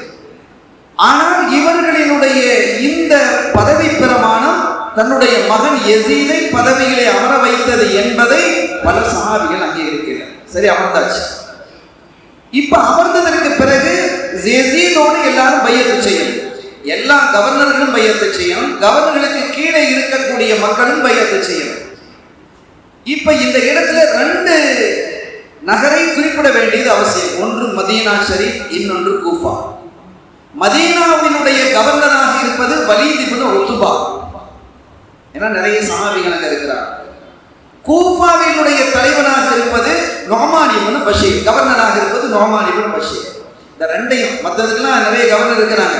இந்த 2ஐயும் நான் குறிப்பிடுவதற்கு காரணம் என்னன்னா, மதீனாவில் இருக்கக்கூடிய வலீத் இப்னு உத்பா அவர்கள் தான் எல்லாத்தையும் பையத்து வாங்கணும். மதீனாவில் இருக்கிற அத்தனை பேரும் அவங்க தான் பையத்து செய்யணும். மதீனாவில் யாரெல்லாம் இருக்கிறா? இப்ப அந்த நேரத்தில் பல சஹாபிகள் இருக்கிறாங்க. குறிப்பாக ஹுசைன் ரலியல்லாஹு அன்ஹு இருக்கிறாங்க, மதீனா ஷரீஃப்ல இருக்கிறாங்க. அப்துல்லாஹ் இப்னு உமர் ரலியல்லாஹு அன்ஹு இருக்கிறாங்க. அப்துல்லாஹ் இப்னு அப்பாஸ் ரலியல்லாஹு அன்ஹு இருக்கிறாங்க. அப்துல்லாஹ் இப்னு ஜுபைர் ரலியல்லாஹு அன்ஹு இருக்கிறாங்க. இந்த 4 பேரும் புகழோடும் வலிமையான சக்தியோடும் இருக்கக்கூடியவர்கள். இந்த 4 பேரை நினைத்து யஸீதுக்கும் யஸீதுடைய குழுவுக்கும் பயம் இருந்தது. இதனால் இந்த மதீனாவை இப்ப சுட்டி காட்டுறோம். கூஃபாவை ஏன் சுட்டி காட்டுகிறோம்? நுஅமான் இப்னு பஷீர் அங்க இருக்கிறாங்க, கவர்னரா இருக்கிறாங்க. ஏன் கூஃபாவை சுட்டி காட்டுகிறோம் என்று சொன்னால், கூஃபாவில் தான் அலி ரலியல்லாஹு தஆலா ஆட்சி செய்தார். அவர்களுடைய மகனார் ஹசன் ரலியல்லாஹு தஆலா ஆட்சி செய்து அந்த ஆட்சியை ஒப்படைத்த இடமும் கூஃபா தான். இரண்டாவதாக அந்த கூஃபாவிற்கு தான் ஹுசைன் ரலியல்லாஹு தஆலா புறப்பட்டு போகும் வழியில் கர்பலாவில் ஷஹீதாக்கப்படுறார். இந்த செய்திக்காகவே இந்த 2 நிகழ்வுகளையும் இந்த 2 கவர்னரையும் நான் சொல்லிக்காட்டேன். இப்ப ஒரு ராத்திரி நடுநிசி ரஜபுல ஒரு சில நாட்கள் கழிந்ததுக்கு பிறகு இன்னைக்கு ஒரு மௌத்துனால ஒரு தகவல்னால வாட்ஸ்அப்ல சடங்கு போயிடும், 1 நிமிஷம் போதும், உலகம் முழுவதும் போகுது. ஆனால் அன்னைக்கு அப்படி இல்லை காலம். அந்த தகவல் வந்து சேர்வதற்கு சிரியாவிலிருந்து வந்து சேரணும். வந்து கிட்டத்தட்ட நடுநிசையிலே கவர்னருக்கு வந்து சேருது. வலீத் இப்னு உத்பாவுக்கு ராத்திரி நடுநிசையில் ஒரு 12-1 மணிக்கு வந்து சேரு. அந்த கடிதத்தை பார்க்குறாங்க. பார்த்ததும் யசீது கடிதம் எழுதுகிறார். மின் அமீர் மோமினின் யசீத், முஸ்லிம்களுடைய தலைவர் அமீராக இருக்கக்கூடிய யசீது எழுதியிருப்பது யாருக்கு எழுதியிருக்கிறது? மதீனாவினுடைய கவர்னர் வலீத் இப்னு உத்பாவுக்கு எழுதியிருக்கிறது. முஆவியா அவர்கள் வஃபாத் ஆயிட்டாங்க, அல்லாஹ்வின் சமூகம் சேர்ந்துட்டாங்க. நான் என்ன செஞ்சிருக்கிறேன், இன்னைக்கு பதவியை ஏற்றுக்கொண்டிருக்கிறேன். என்னுடைய பதவியை ஏற்றுக்கொள்ளக்கூடியவர்களாக நீங்கள் எல்லாரும் இருக்க வேண்டும். எல்லாரும் பையத்து செய்யுங்க. குறிப்பாக மதீனாவில் இருக்கக்கூடியவர்கள் எல்லாரும் பையத்து வாங்க. அதிலும் குறிப்பாக இந்த 4 பேரிடத்திலும் பையத்து வாங்குங்க. அதிலும் குறிப்பாக ஹுசைன் ரலியல்லாஹு அன்ஹு பையத்து வாங்க. உடனடியாக அதை செய்யுங்கள் என்று உத்தரவு. ராத்திரி 1 மணிக்கு யாராவது கூப்பிட்டு அனுப்பிட்டு இருப்பாங்களா, பையத்து வந்து பையத்து செய்யுங்கன்னு சொல்லி? அப்படி செய்ய முடியாது என்று இந்த வலீத் இப்னு உத்பா கொஞ்சம் ஃப்ளெக்சிபிளான ஆள் தான், ரொம்ப கடுமையான ஆள் இல்லை. அவர் ஒரு அருள் வைத்துகள் மீது ஒரு பிரியமுள்ள ஆள் ஒன்று. அவர் என்ன சொன்னார், பக்கத்தில் கவர்னருடைய ஆலோசகர், பர்சனல் செக்ரட்டரி அவர் இருக்கிறார், மர்வான். இந்த மர்வான் தான் இந்த எல்லா பிரச்சனைக்கு காரணமாக. இந்த மர்வான் சொன்னாரு, கலீஃபா எழுதிட்டாங்க, அது செய்யறது உங்க மேல கடமை. எனவே இப்போதே ஹுசைன் ரலியல்லாஹு அன்ஹு அவர்கள், நான் ரலியல்லாஹு சொல்லி சொல்றேன், நம்ம அப்படிதான் சொல்லணும். அவங்க ரலியல்லாஹு சொல்லல, பேர் மட்டும் சொல்றாங்க. அவர்களை அழைத்து இப்பவே நீங்க பையத்து வாங்கிடுங்க அப்படின்னு சொல்லும் பொழுது வலீது சொன்னாரு, மர்வான் இப்ப என்னப்பா அவசரம், இது தூங்குற நேரம், 1 மணி 1:30 மணி, இந்த நேரத்துல போய் கதவை தட்டி நீங்க வாங்க, இதெல்லாம் நல்லா வஜ்ர தொழுகையை தூர்த்துட்டு அதுக்கப்புறம் நம்ம என்ன செஞ்சுக்கலாம், கூப்பிட்டு நம்ம செஞ்சுக்கிடலாங்கும் போது நீர் மடத்தனமாக நடக்கிறீர். மர்வான் சொன்னார், யாரை பார்த்து? கவர்னரை பார்த்து. சில பேர் கவர்னரா இருப்பான், ஒண்ணு இருக்காது, அதுக்கு மேல ஒருத்தன் இருந்து ஆடிக்கிட்டே இருப்பான். அப்ப அந்த கவர்னர் சொல்றாரு, ஏன்பா இப்படி இல்ல, நீ உடனடியாக வாங்கி ஆகணும், இல்லைன்னா ஆபத்து, உன்னுடைய ஆட்சிக்கு ஆபத்து வந்துடும் அப்படின்னு பயமுறுத்தி இப்போதே ஆளை அனுப்பு என்று சொல்லி ஹுசைன் ரலியல்லாஹு அன்ஹுடைய வீட்டுக்கு ஆட்கள் வரும். ஆனா ஹுசைன் ரலியல்லாஹு அன்ஹு அன்னைக்கு விழிச்சு தான் இருக்கிறாங்க. கதவை தட்டினது யாருன்னு கேட்கிறாங்க. அங்க வீட்டுல குடும்பத்தார்களும் விழித்திருக்கிறார்கள், இபாதத்தில் ஈடுபட்டு இருக்கிறாங்க. என்னன்னு கேட்கும்போது, நாங்க கவர்னர் அனுப்புனாங்க, நீங்க உடனே வரணுமா, அவசரமா உங்களை கூப்பிடுறாங்க. எதுக்கு தெரியல, உண்மையிலேயே அவங்க வந்து அவங்களுக்கு எதுக்குன்னு தெரியாது. கவர்னர் கூப்பிட்டு வர சொன்னாங்க, வந்தாங்க. பணியாளர், அவர்கள் பணியாளர், சர்வன்ஸ், அவங்க அனுப்பியிருக்கிறாங்க, நான் வந்திருக்கிறேன் வாங்க அப்படின்றதும், சரி நீங்க போங்க நான் வர்றேன் அப்படின்னு சொல்லி அனுப்பிட்டு தன்னுடைய குடும்பத்தார்களை பார்த்து சொல்றாங்க, ஹுசைன் ரலியல்லாஹு அன்ஹு, இந்த நடுநிசையில் கவர்னர் என்னை அழைக்கிறார் என்றால் அது ஒரே ஒரு காரணமாகத்தான் இருக்க முடியும். அவங்க யூகிக்கிறாங்க என்ன காரணம்? வீட்டில் உள்ளவங்களாம் கேட்குறாங்க, சையதுனா முஆவியா வஃபாத் ஆகி இருக்க வேண்டும், அந்த இடத்தில் யசீத் பதவியை ஏற்றிருக்க வேண்டும், அவருடைய மகன் யசீத் பதவியை ஏற்றிருக்க வேண்டும், யசீதை கலீஃபாவாக ஏற்க வேண்டும் என்று பைஅத் செய்வதற்காக கவர்னர் என்னை அழைக்கிறார் என்று நான் கருதுகிறேன்.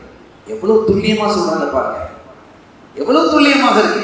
ஆனா இதுவரைக்கும் முஆவியா வஃபாத் ஆயிட்டாங்க செய்தி மதீனால ஒருத்தருக்கும் தெரியாது. முதல்ல கவர்னர் தான் வரும் செய்தி. இருந்தாலும் நான் கவர்னர் அழைத்தால் என்னன்னு கேட்கணுமா இல்லையா? ஒரு தலைமையில இருக்கிறாங்க, என்ன நான் கேட்டுட்டு வர்றேன் அப்படின்னு போறாங்க. அங்கிருந்து சிலர் சொன்னாங்க, நம்ம காலையில பாத்துக்கலாம், எதுவா இருந்தாலும் காலையில பாத்துக்கலாம், அப்படி நீங்க போகணும் அவசியம் இல்லைங்கும் போது, இல்லை, தலைமைக்கு கட்டுப்படணும். அவங்க அழைச்சிருக்கிறாங்க, என்னங்கிறத கேட்போம். அவங்களுடைய கேள்வியில் அது ஏதாவது வேண்டுதலில் நான் நினைக்கிற மாதிரி இருந்தால், அது நியாயம் இருந்தால் ஏற்றுக்கொள்வோம், நியாயம் இல்லை என்றால் இதை எப்படி செயல்படுத்தணுமோ அப்படி செயல்படும். ஹுசைன் ரலியல்லாஹு அன்ஹு ரொம்ப வீரமான ஆளு, பயந்த ஆள் கிடையாது. நம்ம ஹசன் ஹுசைனா சின்ன பிள்ளைன்னு பார்த்துட்டு இருக்கிறோம். நம்முடைய சிந்தனையில் அதுவே இருக்கு. ஸல்லல்லாஹு அலைஹி வஸல்லம் தூக்கி வளர்த்த பிள்ளை. இப்ப எத்தனை வருடங்கள் ஆகிவிட்டது? ஹிஜ்ரத் 60 வருடங்கள் ஆயிடுச்சு. ஹிஜ்ரத் 60 வருடங்கள் ஆகிறது. ஹுசைன் ரலியல்லாஹு தஆலா 55 வயசு பாஸ் ஆயிடுச்சு. அந்த நிலையில இருக்கிறாங்க. அப்ப அவங்க நேரம் வந்தாங்க. என்னன்னு கேட்கிறாங்க. இதே தான் சொல்லப்படுது. நீங்க பையத்து செய்யணும். திரை ஒன்று இருக்கிறது. அந்த திரைக்கு பின்னால் மர்வான் இருக்கிறார். திரைக்கு பின்னால் மர்வான் இருக்கிறார். அதை கேட்டுக்கிட்டே இருக்கிறார். மர்வான் தன்னை யாரும் காட்டிக்கிடையில வெளியில் பின்னால் இருக்கிறார். அவங்க சொல்றாங்க, நீங்க பையத்து செய்யுங்க. மாவியா வஃபாத் ஆயிட்டாங்க, யசீது பதவி ஏற்றிருக்கிறாரு. அப்போ அவங்க சொன்னாங்க, கவர்னர் அவர்களே, ஒரு பையத்தை இப்படியா வாங்குவது? பள்ளியில் வைத்து மக்களை அழைத்து எல்லாருக்கும் அறிவிக்கணும்.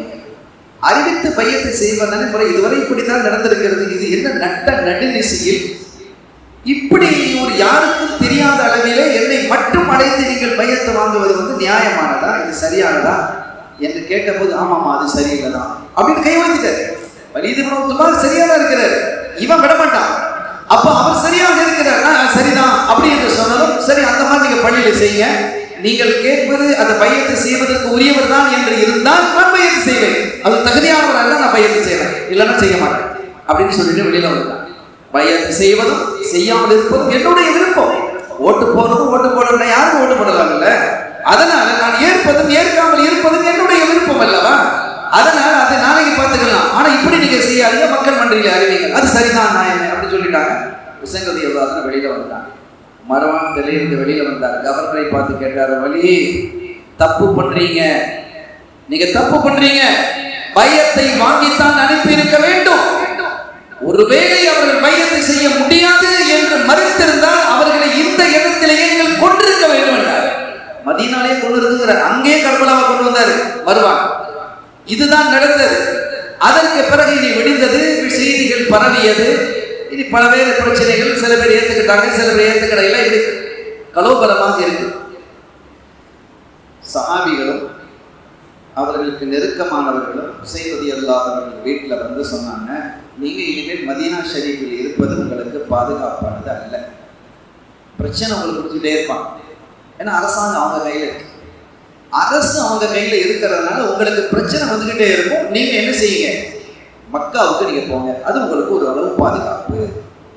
அங்கே சில குறிப்பிட்ட சில வீர மிகுந்த சஹாபிகள் இருக்கிறாங்க, உங்களை பாதுகாத்துக்கிடுவாங்க என்று சொன்னதும் அவர்கள் அப்படி செய்வதுதான் சரி என்று குடும்பத்தோடு புறப்பட்டு மக்காவுக்கு போகும் பொழுது இப்னு முத்யர் என்று ஒரு கவிஞர் அவங்க வந்து சொல்றாங்க, ரசூலுல்லாஹ்வினுடைய திருப்பேரர் அவர்களே, நீங்கள் மதீனா ஷரீஃபை விட்டு புறப்படுவது, அது நீங்க மக்கா போறதாலும் சரி எங்க போறதாலும் சரி, நீங்க மதீனா விட்டு புறப்படுவதே எங்களுக்கு வழியை தருகிறது, கஷ்டமா இருக்கு. உங்களை நாங்கள் கண்மணி நாயகத்தினுடைய குடும்பம், அவங்களுடைய பிள்ளைகள், நீங்க இருக்கிறது எங்களுக்கு பாக்கியம். ஆனாலும் உங்களினுடைய பாதுகாப்பு தான் எங்களுக்கு முக்கியம். எனவே நீங்க என்ன செய்யுங்க, மக்காவுக்கு நீங்க போறது சரிதான். ஆனால் ஒரு இந்த எளியவனினுடைய ஒரே ஒரு வேண்டுகோளை மாத்திரம் நான் உங்களுக்கு வைக்கிறேன். ரொம்ப பெரிய அறிவாளி இப்னு முத்தே, கவிஞர், அறிவாளி. என்ன இப்னு முத்தே சொல்லுங்க உங்க வேண்டுகோள், எந்த காரணத்தை கொண்டும் நீங்கள் கூஃபாவிற்கு செல்லக்கூடாது. உங்கள் தந்தை ஆட்சி செய்த கூஃபாவிற்கு செல்லாதீர்கள்.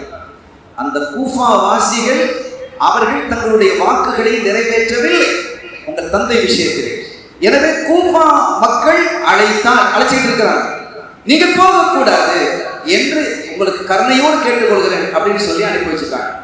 மக்காவிற்கு வந்ததற்கு பிறகு கூஃபாவிலிருந்து பல கடிதங்கள் வந்தது, நீங்க வரணும், கூஃபாவுக்கு வாங்க, உங்கள் தந்தை ஆட்சி செய்த இடம், உங்கள் சகோதரர் ஹசன் ரலியல்லாஹு அன்ஹு ஆட்சி செய்த இடம், எனவே நீங்க வாங்க. இந்த கூஃபாவிலே இருக்கக்கூடிய அதிகாரிகளுடைய தொல்லைகள் தாங்க முடியவில்லை, ரொம்ப கஷ்டப்படுத்துறாங்க, வம்புப்படுத்துறாங்க, நிறைய வரிகளை போடுறாங்க, ரொம்ப துன்பப்படுத்துறாங்க, வேதனைப்படுத்துகிறார்கள், நல்லாட்சி இல்லை, எனவே நீங்கள் வந்து எங்களுக்கு நல்லாட்சி தாங்க அப்படின்னு நிறைய கடிதங்கள் வர ஆரம்பித்தது. எவ்வளவு கடிதம் வந்தது தெரியுமா? வரலாற்றுல ஒரு 10 அல்லது 200 100 1000 10,000 கடிதங்கள் வருது. மூடை மூடையாக கடிதங்கள், 10,000 கடிதங்கள் மாத்திரமல்லாமல் வஃப் தூதுக்குழுவாக பல கூட்டங்கள் வந்து வாருங்கள் வாருங்கள். இதெல்லாம் பல நாட்களாக மாதங்களாக நடைபெறுகிறது. ஒரு நாள் 2 நாள் உள்ள செய்தி அல்ல இது, மாத கணக்காக இது நடைபெற்றுக் கொண்டிருக்கிறது. நீங்கள் வர வேண்டும், கூஃபாவுக்கு வாங்க அப்படிங்கிறாங்க. ஹுசைன் ரலியல்லாஹு நான் செஞ்சு கொடுக்கல, நான் வரலப்பா, எனக்கு ஆட்சி வேணாம், அல்ஹம்துலில்லாஹ் அல்லாஹ்வுடைய இல்லம் நான் ஒதுக்கிட்டேன், என்னை விட்டுருங்க. அப்போ கடைசியாக வந்து ஒரு தூதுக்குழு பேசிய பேச்சு, கண்மணி நாயகத்தினுடைய திருப்பேரர் அவர்களே, உங்களுடைய தந்தை அவங்க ஷஹீதான இந்த தீனுக்காக, உங்களுடைய சகோதரர் ஹசன் அவங்க ஷஹீதான இந்த தீனுக்காக, உங்களுடைய குடும்பத்தை சார்ந்த பல பேர் ஷஹீதா இருக்கிறார். இந்த அரசை அழகான முறையில் நடத்த வேண்டும் என்பதற்காகவே அவர்கள் பாடுபட்டார்கள். ஆனால் தப்பான அரசு அமைந்து விட்டது. இந்த அரசை அகற்றி ஒரு நல்லாட்சியை நிறுவ வேண்டும். இதற்கு எல்லா வகையிலும் உங்களுக்கு நாங்கள் துணை நிற்போம் என்றெல்லாம் பேசிய போது, அதெல்லாம் முடியாது, நான் வரல அப்படின்றதும், வந்தவங்க ரொம்ப திறமைசாலிகள், ஆனால் உண்மையிலேயே அவங்க விரும்பி தான் வர்றாங்க. உண்மையிலேயே அந்த கூஃபாவாசிகள் விரும்பி தான் வர்றாங்க. ஹுசைன் ரலியல்லாஹு அன்ஹு ஆட்சியில் அமர்த்தணும் அப்படிங்கிறதுக்காக நீங்க வாங்க அப்படின்னு. அப்போ ஒரு கட்டத்துல வந்தவர் ஒருத்தர் சொல்றாரு, இப்போ மக்காவில் நீங்க நிம்மதியா இருக்கிறீங்க, பிரச்சனைகள் இல்லை, சஞ்சலங்கள் இல்லை, சண்டைகள் இல்லை, அதிகார துஷ்பிரயோகம் இல்லை, நீங்க நிம்மதியா இருக்கிறீங்க. இந்த எல்லாத்தையும் நாங்க பட்டுக்கிட்டு இருக்கோம், பரவாயில்லையா? நாங்க அட்டூழியம் செய்யப்பட்டால் பரவாயில்லையா? கஷ்டத்தில் ஆழ்ந்தால் பரவாயில்லையா? துன்பத்தில் ஆழ்ந்தால் பரவாயில்லையா? எங்களை அதிகாரிகள் ஏறி மிதித்தால் பரவாயில்லையா? எல்லா சுமைகளையும் எங்களுடைய தலையில் சுமத்தினால் பரவாயில்லையா? நாங்கள் துன்பம் கொள்ளலாமா? அதை நீக்குவதற்கான வலிமையும் வல்லமையும் உங்களிடத்தில் இருக்கிறது என்றுதானே நாங்கள் அழைக்கிறோம். உங்களுக்கு எல்லா வகையிலும் பக்கபலமாக துணையாக நாங்கள் இருப்போம் என்றுதானே அழைக்கிறோம். வரமாட்டீர்களா? இப்ப சொல்லுங்க, போகலன்னா அல்லாஹ்விடத்தில் குற்றவாளி ஆகுமா இல்லையா? அப்படி ஒரு யோசனை. இந்த செய்தி, இந்த வார்த்தைகள் ஹுசைன் ரலியல்லாஹு அன்ஹுடைய மனதில் மாற்றத்தை ஏற்படுத்தியது. மனசு ரொம்ப பெரிய மாற்றத்தை ஏற்படுத்தியது. அல்லாஹ்விடத்தில் நம்ம குற்றவாளி ஆயிடுவோமோ, இந்த மக்கள் இவ்வளவு துன்பப்படுறாங்களே, ஒரு அட்டூழிய ஆட்சி நடந்து கொண்டிருக்கிறதாக சொல்கிறார்களே, அநியாய ஆட்சி, எனவே இதை அகற்ற வேண்டும் என்று அவங்க கேட்கறது நியாயம் தானே என்று சொல்லித்தான் ஒரு முடிவுக்கு வந்து நம்ம சொல்றாங்க, சரி நீங்க சொல்வதை நான் விசாரிச்சு இருக்கிறேன், அதெல்லாம் உண்மைதான். ஆனா இப்ப நான் உடனடியா வரல, நீங்க வந்து கரெக்டா இருப்பீங்களா, கொடுத்த வாக்க காப்பாற்றுவீங்களா, என்னோட ஒத்துழைப்பீர்களா? நிச்சயமா ஒத்துழைப்போம். அப்படி தெரிவதற்கு நான் ஒரு ஆளை உங்களோடு அனுப்புகிறேன். முஸ்லிம் இப்னு அகீல் ரலியல்லாஹு தஆலா, சையதுனா அலி ரலியல்லாஹு தஆலா அவர்களுடைய சகோதரர் அகீல், அவர்களுடைய மகனார் முஸ்லிம். அப்போ அலி ரலியல்லாஹு தஆலா உடைய சகோதரர் அண்ணன் வைங்க, அண்ணன். அப்போ ஹுசைன் ரலியல்லாஹு தஆலா அவர்களுக்கு பெரியத்தா மகன். அந்த அகீலை நான் அனுப்புகிறேன், உங்களோட அனுப்புறேன். அவங்க வந்து அந்த சூழ்நிலை எப்படி இருக்கிறது என்று எனக்கு தகவல் தந்தால், அந்த சூழல் சாதகமாக இருந்தால் நான் வருவேன், சாதகம் இல்லை என்றால் வரமாட்டேன். சரி என்று அழைச்சிட்டு போயிட்டாங்க. அகீல் போயிட்டாங்க. அகீல் ரொம்ப பெரிய புத்திசாலி, அகீல் பை ரசூலுல்லாஹ்வுடைய குடும்பத்தை சார்ந்தவங்க. ரெண்டாவது ரொம்ப பெரிய வீரரும் கூட, தைரியசாலி.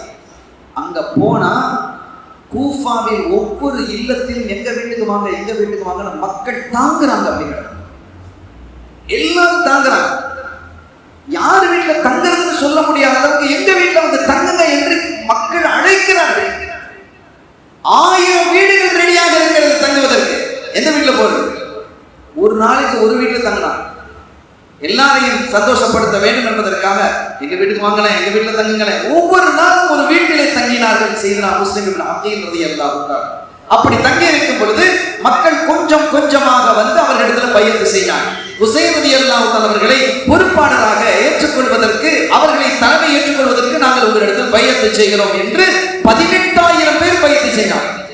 சில நாட்களிலே இன்னும் தகவல் முழுமையா போகல. ஆனால் இந்த தகவல் யசீதுக்கு போனது. உளவாளிகள் மூலமாக பார்த்தார், இனிமேல் கூஃபா பிரச்சனையாக ஆகிவிடும், முஸ்லிமை கைது செய்ய வேண்டும், ஹுசைன் ரலியல்லாஹு அன்ஹு வரக்கூடாது, எனவே இந்த ரெண்டையும் செய்யணும்னு சொன்னா, இப்ப இருக்கக்கூடிய இந்த கவர்னர் இருக்கிறது நொமான் இப்னு பஷீர், அவர் கொஞ்சம் சாஃப்ட் கேரக்டர், இவர் சரியில்லை, இவரை வச்சு கதை நடக்காது. எனவே உபைதுல்லாஹ் இப்னு ஜியாத் பஸராவினுடைய கவர்னர், அது ஒரு பெரிய நகரம், கூஃபா ஒரு பெரிய நகரம் மாதிரி, பஸ்ராவும் பெரிய நகரம்.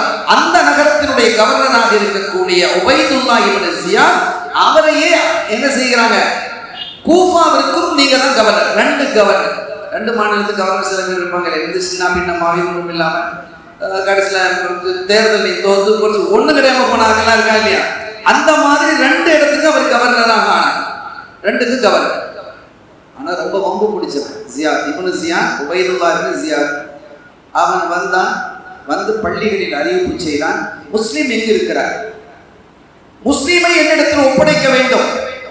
முஸ்லிமை ஒப்படைக்கவில்லை என்றால் நான் கடுமையான முறையில் வீடு வீடாக உள்ளே நுழைந்து தேடுவேன், என்னுடைய படைகள் தேடும். அப்படி யார் வீட்டிலே இருக்கிறாரோ அந்த வீட்டை நான் என்ன செய்து விடுவேன், அழித்து விடுவேன், அவர்களை நான் கொன்று விடுவேன் என்று அச்சுறுத்தினான். அவன் அந்த மாதிரி செய்கிற ஆண்கள் எல்லாருக்கும் தெரியும். இதற்கு இடையில் இவன் வர்றதுக்கு முன்னால கூஃபாவினுடைய நிலை நமக்கு சாதகமாக இருக்கிறது, எனவே புறப்பட்டு வாருங்கள் என்ற ஒரு கடிதத்தை ஹுசைன் ரலியல்லாஹு அன்ஹு அவர்களுக்கு முஸ்லிம் அனுப்பிட்டான். அந்த கடிதம் போய் சேர்ந்து இமாம் ஹுசைன் ரலியல்லாஹு அன்ஹு புறப்படுறதுக்கு தயாராக. ஆனா அங்கே பல பேர் பல எதிர்ப்பு.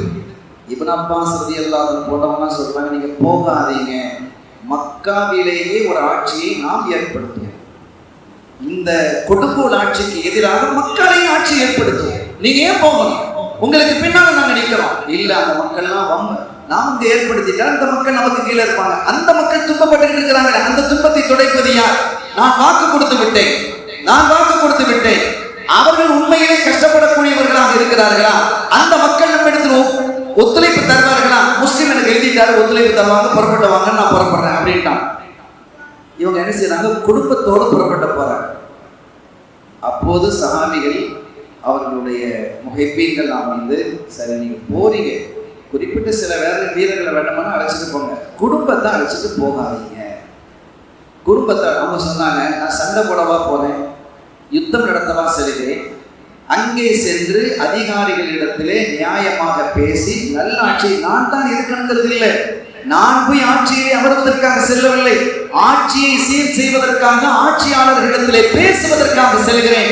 அப்படி இல்லை என்றால் அந்த ஆட்சியை மாற்ற வேண்டிய நிலை வந்தால் அல்லாஹ்வுக்காக அந்த ஆட்சியை நான் மாற்றுவேன், அதற்காகத்தான் செல்கிறேன் என்று குடும்பத்தோடைய அவங்க புறப்படுறாங்க. இப்ப இப்னு ஜியாத், இந்த உபைதுல்லா இப்னு ஜியாத் வந்து அறிவிப்பு செய்ததற்கு பிறகு அந்த மக்கள்லாம் பயப்பட ஆரம்பிச்சிட்டாங்க. ஹுசைன் ரலியல்லாஹு அன்ஹு அவர்களை எங்க வீட்டில் வந்து தங்குங்க, எங்க வீட்டில் வந்து தங்கலாம் வாயப்பட்டிருக்காங்க. வாங்கன்னு கூப்பிடாத வீட்டுக்கு எப்படி போறது? அரசு ஆலோசகராக கவர்னருடைய ஆலோசகர்கள் அங்கே இருக்கிறாங்க. இப்போ உபைதுல்லா இப்னு ஜியாத் தான் கவர்னர், அவருடைய ஆலோசகர்களாக சில ஆலோசகர்கள் இருக்கிறாங்க. அதுல ஒரு ஆளு ஹானி இப்னு உர்வா, ரொம்ப பெரிய ஆலோசகர், ஒரு சாலிஹான மனிதர். அவங்க பார்த்தாங்க, இன்னைக்கு என்னடா எல்லாரும் வாங்கன்னு ஹுசைனை கூப்பிட்டு இன்னைக்கு கைவிட்டீங்களப்பா அப்படின்னு சொல்லி தன் வீட்டிலேயே ஹுசைன் ரலியல்லாஹு அன்ஹு உட்கார வச்சாங்க. யாருக்கும் தெரியாது அவங்க எங்க தங்கியிருக்க, ஒரு சிலர் ஆட்களை தவிர, நெருக்கமான ஆட்களை தவிர ஹுசைன் ரலியல்லாஹு அன்ஹு எங்க, முஸ்லிம் ரலியல்லாஹு அன்ஹு அவர்கள் எங்க இருக்கிறாங்கன்னு தெரியாது. முஸ்லிம் அவர்கள் ஹானி இப்னு உர்வா ஆலோசகர் வீட்டில் தங்கி இருக்கிறாங்க. ஆனால் கண்டுபிடிக்க முடியல, ஆனா மக்கள் காட்டி கொடுக்கல, தெரிஞ்சவங்க கூட காட்டி கொடுக்கல. அது ஒண்ணு செய்யறாங்க. ஒரு கட்டத்தில் இந்த இப்னு ஜியாத்தினுடைய அடிமையாக இருக்கக்கூடிய மகட்கள் தன்னுடைய எஜமான இடத்துல வந்து சொல்றான், எஜமானே இத்தனை நாள் ஆகியும் முஸ்லீமை உங்களால் கண்டுபிடிக்க முடியலையே. ஆமாப்பா, கண்டுபிடிக்க முடியல, இந்த மக்கள் அவங்களுக்கு சப்போர்ட்டா இருக்கிறாங்க, காட்டி கொடுக்க மாட்டேங்கிறாங்க, என்னன்னு தெரியலையே, நான் என்ன செய்வது? எனக்கு 3 நாள் அவகாசம் கொடுத்தாங்க, 3 நாள் போதும், நீங்க வந்து 30 நாள் ஆச்சு, கண்டுபிடிக்கல, 3 நாள் நான் கண்டுபிடிக்கிறேன், நீ கண்டுபிடிப்பியா? ஆமா, ஆனால் எனக்கு காசு வேணும். எவ்வளவு காசு வேணும்? 3000 தீனார் தங்க காசுகள் எனக்கு வேணும். 3000 தீனார் என்ன, 30,000 தீனார் வேணாம், ஆளை கொண்டு வந்தா சரி. 3 நாளில் அவர் எங்கே இருக்கிறார் என்பது 3 நாளுக்குள்ள உங்களை நான் சொல்லுகிறேன். 3000 தங்க காசு கொடுக்கப்பட்டது. இந்த மக்கள் ஒவ்வொரு பள்ளியாக சென்றான், ஒவ்வொரு பள்ளியாக சென்று அவதானித்தான். அவன் வெளியூர்காரன் மாதிரி தான் இருக்கிறான், வெளியூர்காரன் தான், அவன் தன்னை அடையாளம் கண்டு கொள்ளாத அளவிற்கு இப்னு ஜியாதினுடைய அடிமை என்று யாருக்கா தெரிஞ்சிருக்கும். தெரியாத அளவுக்கு தன்னை மறைத்து கொண்டு வேறு மாற்று வேஷம் போட்டு பள்ளியாக போய் கடைசியில் ஒரு பள்ளியில் இஷாவில் அவன் பார்க்கிறான், ஒரு சாலிகான மனிதன் வணங்கி தொழுது கொண்டிருக்கு. இவர் தான் சரியான ஆளு அப்படின்னு அவன் முடிவு செய்யறான். எல்லாம் தொழுக முடிஞ்சு போனாங்க. இவர் ரொம்ப நேரம் இபாதத்துல இருந்தாங்க. தொழுக முடிக்கிறவருக்கு மெதுவா வெயிட் பண்ணிட்டு அவங்க கிட்ட வந்தாங்க. அவங்க தொழிலெல்லாம் முடிச்சு எழுப்பும் போது அவங்க கிட்ட வந்தாங்க. பெரியவங்களே, முஸ்லீம் பிரதியெல்லாம் தான் எங்க இருக்கிறாங்க? நீ யாருப்பா? நான் அந்த ஊர்ல இருந்து வர்றேன், முஸ்லீம் நாயகம் அங்கதான் இருக்கிறாங்க அப்படின்னு கேள்விப்பட்டு நாங்கள் வந்திருக்கிறேன். நான் ரசூலோட குடும்பத்தின் மீது ரொம்ப பிரியம் உள்ளவன், ரொம்ப பாசம் உள்ளவன், அவங்கள பார்க்கணும், அவங்க கையில் பையத்து செய்யணும் அப்படின்னு வந்திருக்கிறேன். இங்கே வந்தால் இந்த விஷயமெல்லாம் பெரிய விதமாக இருக்குது. இந்த இப்னு ஜியாதுங்கிறாங்க, இந்த கவர்னர் புதுசாக வந்து அநியாயம் பண்ணிக்கிட்டு இருக்கிறான். அவன் ஆள் தானே, அவன் எப்படிலாம் பேசுகிறான். இதுதான் அரசியல், இது யூத அரசியல். இந்த இப்னு ஜியாத் பெரிய கொடுங்கோலனாக இருக்கிறான்.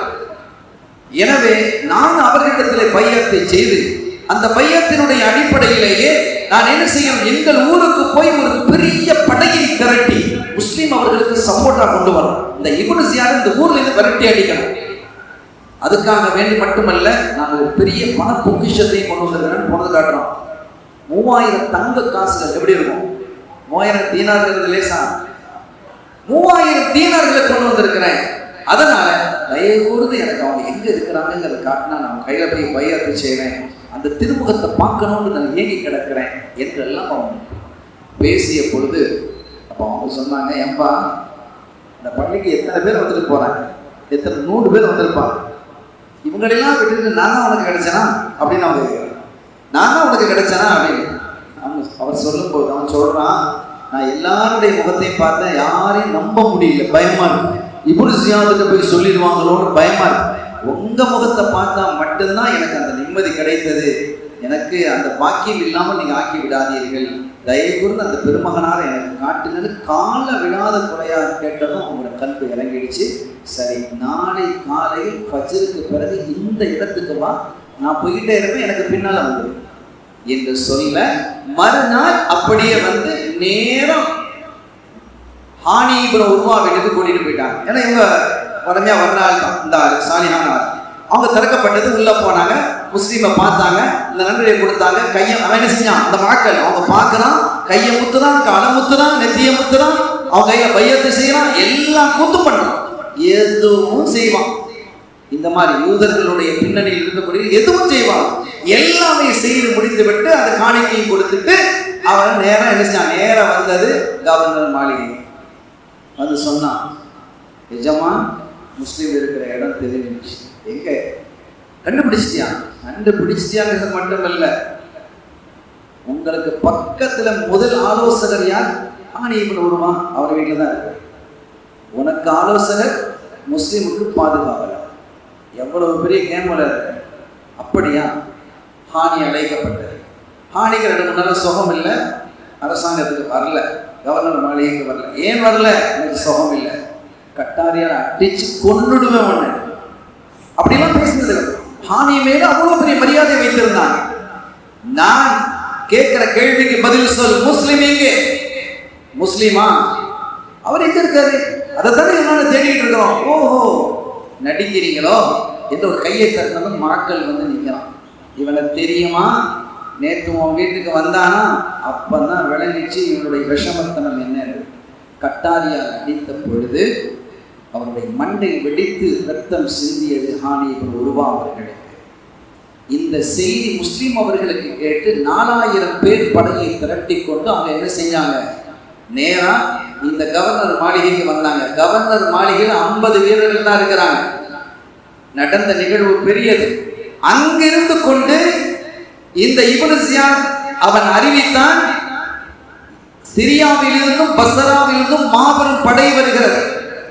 நீங்க இந்த முஸ்லீமோடு சேர்ந்து இந்த ஊர்வாசிகள் நீங்க 4000 பேர் வந்திருக்கிறீங்களா? உங்க 4000 பேருடைய வீட்டையும் தீக்கிரையாக்கி விடுவேன், தொலைச்சிடுவேன், ஒருத்தர் உயிரோடு தப்ப முடியாது. உடனடியாக இவரை விட்டு நீங்கள் ஓடி விடுங்கள், இல்லைன்னா நடக்கிறத வேற என்று சொன்னதும் அங்கே முஸ்லீம் அவர்களோடு வந்த படை கலகலக்க ஆரம்பித்தது. கொஞ்சம் கொஞ்சமாக ஓட ஆரம்பிச்சாங்க. இதுதான் கூஃபாவாசி. அப்படியே ஓட ஆரம்பிச்சாங்க. முஸ்லீம் அவர்கள் திரும்பி பார்க்குறாங்க. 4000 பேர் வந்த படையில் வெறும் 30 பேர் மட்டுமே இருக்கிறார்கள். எப்படி இருக்கும்? இப்போ முஸ்லீம் இதுக்கு பேர் இங்கே நிற்கிறது சரியில்லை, இனி ஆபத்து என்று தெரிந்து அவர்களும் என்ன செஞ்சாங்க? கலைஞ்சு போயிட்டாங்க. ஒரு வீட்டிலேயும் அவர்களை அனுமதிக்கவில்லை. ஒரு கிழவி கதவை திறக்கிறார். பார்த்தால் முஸ்லீம். இது முஸ்லீம் அல்லவா? ரசூலுல்லாஹி குடும்பத்தை சார்ந்தவர்கள். ஆமா, உள்ளவாங்க. அந்த கிழவி மட்டும் கொடுத்தார். ஆனால் அந்த கிழவியினுடைய மகன் பிலாலுல் கூஃபி, அந்த ஊர்ல உள்ள பிலால் கூஃபி, அவன் பயந்து போய் என் வீட்டில் தான் முஸ்லீம் இருக்கிறான் சொல்லி கொடுத்தான். வீரர்கள் வந்தார்கள். முஸ்லீம் ரஹ்மத்துல்லாஹி அலைஹி அவர்களை அடித்தார்கள், துன்புறுத்தினார்கள். அவர்களும் எதிர்த்து போராடினார்கள், வெட்டுக்காயப்பட்டார்கள். அவர்களுடைய எல்லாரும் பிடித்து அரசு செய்து கையையும் காலையும் கட்டி கழுதைக்கு மேலாக ஏற்றி மொட்டை எடுத்து தெரு தெருவாக சுத்தினார்கள். ரசூலுல்லாஹ்வுடைய குடும்பத்தை சார்ந்த ஒரு பிள்ளை. இது பெரிய வேதனை என்ன தெரியுமா? யாரெல்லாம் முஸ்லீம் அவர்களிடத்தில் பையாத்து செய்தார்களோ ஹுசைன் ரலியல்லாஹு அன்ஹு அவர்களுக்காக, அவர்கள் எல்லாம் தெருக்களிலே நின்றார்கள். தெருவில் போகும்போது ஒன்றும் செய்ய முடியல. அவங்களால எதுவும் செய்ய முடியல. அந்த துணிச்சல் இல்லை அவர்கள். ஆனால் ஹுசைன் ரலியல்லாஹு அன்ஹு புறப்பட்டு வந்தாங்க. இவங்க போகும்போது கடைசியில் இவங்களை கொண்டு போய் இவங்களை ஷஹீதாக்கிட்டான். இவங்களையும் வெட்டிட்டான். ஹானி இவன் உருவா அவர்களையும் ஷஹீதாக்கிட்டான். இப்படி பல பேர் அதில் வெட்டப்பட்டார்கள். அங்கீகரிக்கப்பட்டவர்கள் எல்லாம் ஹுசைன் ரலியல்லாஹு அன்ஹு அவர்களை யாரெல்லாம் ஏற்றுக்கொண்டார்கள் போது வெட்டப்பட்டார்கள். ஹுசைன் ரலியல்லாஹு அன்ஹு அவர்கள் புறப்பட்டு வருகிறார்கள். இது எதுவுமே தெரியாமல். அப்படி அவர்கள் வந்து நேரம் என்ன செய்யறாங்க? ஒன்று ஒரு இடத்துல தங்குறாங்க, 7 ஒரு இடத்துல தங்குறாங்க, 9 தான் கடைசி, 7ல தான், அப்புறம் 7ல தான் கர்பலாவிலே வந்து தங்குகிறார்கள். இப்படி கர்பலாவிலே வந்து தங்கும் போது இப்னு ஜியாதினுடைய படை 4000 பேரோடு வந்திருக்கு. இவங்க படையில வெறும் 72 வீரர்கள் மாத்திரமே இருக்கிறாங்க. 32 குதிரை படை வீரர்கள், 40 காலாட்படை வீரர்கள். இவங்க தான். மற்றெல்லாம் குடும்பம் தான். சிறுவர்களும் பொம்பளை பிள்ளைங்களும் இருக்கிறாங்க. அருமையான பெருமக்களே, இப்போது அவங்க சொன்னாங்க தன்னோட அதோடு மாத்திரமெல்லாம் இடையிலே நிறைய பேர் சேர்ந்து வந்தாங்க. நாங்களும் வர்றோம். இப்ப ஆபத்து ஏற்பட்டிருக்கிறது என்பதை விளங்கிக் கொண்ட ஹுசைன் ரலியல்லாஹு அன்ஹு அவர்கள் மக்களிடத்தில் சொன்னாங்க, எனக்கு கூஃபாவில் பாதுகாப்பு இல்லை, நான் கூஃபாவுக்கு இனி போக முடியாது, தெளிவாக ஆகிவிட்டது. எனவே நீங்கள் என்னோடு வருவதாக இருந்தால் நீங்கள் உங்களுடைய உயிரை இழக்க வேண்டியது இருக்கும். போறதா இருந்தால் போயிடுங்க, பிரச்சனை இல்லை, நான் ஒன்றும் தப்பா நினைக்க மாட்டேன்றதும். கூட வந்தவர்கள் இடையில இணைந்தவர்கள் எல்லாம் எல்லாரும் பிரிந்து போயிட்டாங்க. 72 பேர் மட்டும்தான் இருந்தாங்க. அதுல பல பேர் அஹ்லுல் பைத்தை சார்ந்தவர்கள், சிலர் அஹ்லுல் பைத்தை சாராதவர்கள். அவர்களை பார்த்து சொன்னாங்க, என் குடும்பம் நான் பார்த்துக்கிறேன், ஆனா நீங்க வந்து என்னோட இறக்கணும், பிரச்சனையில் ஈடுபடணுங்கிற அவசியம் இல்லை என்று சொல்லும் பொழுது அவர்கள் சொன்னார்கள், கண்மணி நாயகத்தினுடைய திருப்பேரர் அவர்களே, நாங்கள் கூஃபாவாசிகள் அல்ல, உங்கள் மீது எவனாவது கை வைப்பதாக இருந்தால் எங்களுடைய உயிர் போனதற்கு பிறகுதான் கை வைக்க முடியும் என்று உறுதியாக நின்று அந்த களத்திலே எதிர்க்களம் கண்டவர்கள் அந்த பெருமக்கள். 72 பேரும் ஷஹீதாக்கப்பட்டார். இது குறித்து பேச முடியல. இப்பதான் கர்பலாக வந்து சேர்ந்து, கர்பலாக வர்றதுக்கே நிறைய பாதை இருக்கு, நிறைய தூரம் இருக்கு. இந்த 72 பேர் ஷஹீதாக்கப்படுறாங்க. இதுல ஒரு பெரிய வேதனையான செய்தி என்ன தெரியுமா? சண்டை நடந்து கொண்டிருப்பது 4000 பேர். ஏற்கனவே யஸீத் ஹுர்ரு என்பவர்களுடைய தலைமையிலே ஒரு 1000 பேர் அனுப்பி வச்சிருக்கிறான். 5000 பேர் இருக்கிறாங்க. அந்த ஹுர்ரு மனம் மாறி ஹுசைன் ரலியல்லாஹு அன்ஹு காலடியில் வந்து வீழ்ந்து, உங்களை பின்தொடர்தான் உத்தரவிடப்பட்டது, உங்களை கொலை செய்வதற்கல்ல, ஒருபோதும் உங்களுக்கு எதிராக நான் என்ன செய்ய மாட்டேன், வாழ் தூக்க மாட்டேன், உங்களுக்கு எதிராக எவன் வாழ் தூக்கினானோ அவனோட போராடுவேன். அங்க வந்துட்டான் ஹுர்ரு, அங்க வந்துட்டார். கடைசி அவரும் ஷஹீதாகி பலரும் ஷஹீதாகிட்டாங்க. இந்த சண்டை நடந்து கொண்டிருக்கும் பொழுது அந்த பெண்கள் இருக்கக்கூடிய கூடாரத்திலிருந்து ஒரு சப்தம். ஏன்னா அங்க ஒரு பெண் கர்ப்பிணியா இருக்கிறாங்க, குழந்தை பிறந்து, ஒரு ஆண் குழந்தை பிறந்து. அந்த குழந்தையை ஹுசைன் ரலியல்லாஹு தஆலா அன்ஹு அவர்களுடைய சகோதரி ஸைனப் ரலியல்லாஹு தஆலா தூக்கிட்டு வந்து அந்த யுத்த களத்திலையும் ஹுசைன் ரலியல்லாஹு கையில கொடுக்குறாங்க. அப்போ ஒரு சில வீரர்கள் தான் மிச்சம் இருக்கிறாங்க. அந்த நேரத்திலையும் கூட கையிலே ரத்தம், உடம்பெல்லாம் ரத்தம், கையிலே வைத்துக் கொண்டு காதிலே பாங்கையும் இகாமத்தையும் சொல்லி அப்துல்லா என்ற பெயரையும் வைத்து தன்னுடைய சகோதரியினுடைய கையிலே கொடுக்கும் பொழுது எங்கிருந்தோ பறந்து வந்த அம்பு அந்த குழந்தையினுடைய கழுத்திலே நுழைந்து செய்தான். எவ்வளவு பெரிய கொடுமை! இரக்கமில்லாத நிகழ்வுகள் இதில் நடந்தது. அப்படியே கண்ணீர் வடித்து அவர் அந்த குழந்தையை கொடுத்துட்டு சொன்னாங்க. அந்த குழந்தையை பார்த்து, சாலிஹ் அலைஹிஸ்ஸலாம் அவர்களுடைய ஒட்டகத்தை விட சிறப்பை அல்லாஹ் உனக்கு தந்திருக்கிறான், பெரிய ஷஹீதனாக இருக்கிறான் என்று கொடுக்கப்பட்ட. அருமையானவர்களே, எல்லாரும் ஷஹீதானதற்கு பிறகு உடம்பெல்லாம் இரத்த சதவையோடு தண்ணீர் தாகத்தோடு அவர்கள் பக்கத்தில் இருக்கக்கூடிய தஜ்லா நதிக்கரையிலே தண்ணீர் குடிப்பதற்காக சென்ற போது ஒருவன் அம்பு எய்து வாயிலை குத்தி அதிலிருந்து இரத்தம் படித்தது, தண்ணீர் இரத்தமானது. அதை வீசிவிட்டு அப்படியே வந்து நின்றார்கள். இந்த நிகழ்வுகளை எல்லாம் விரித்து சொல்வதற்கான கால அவகாசம் இல்லை.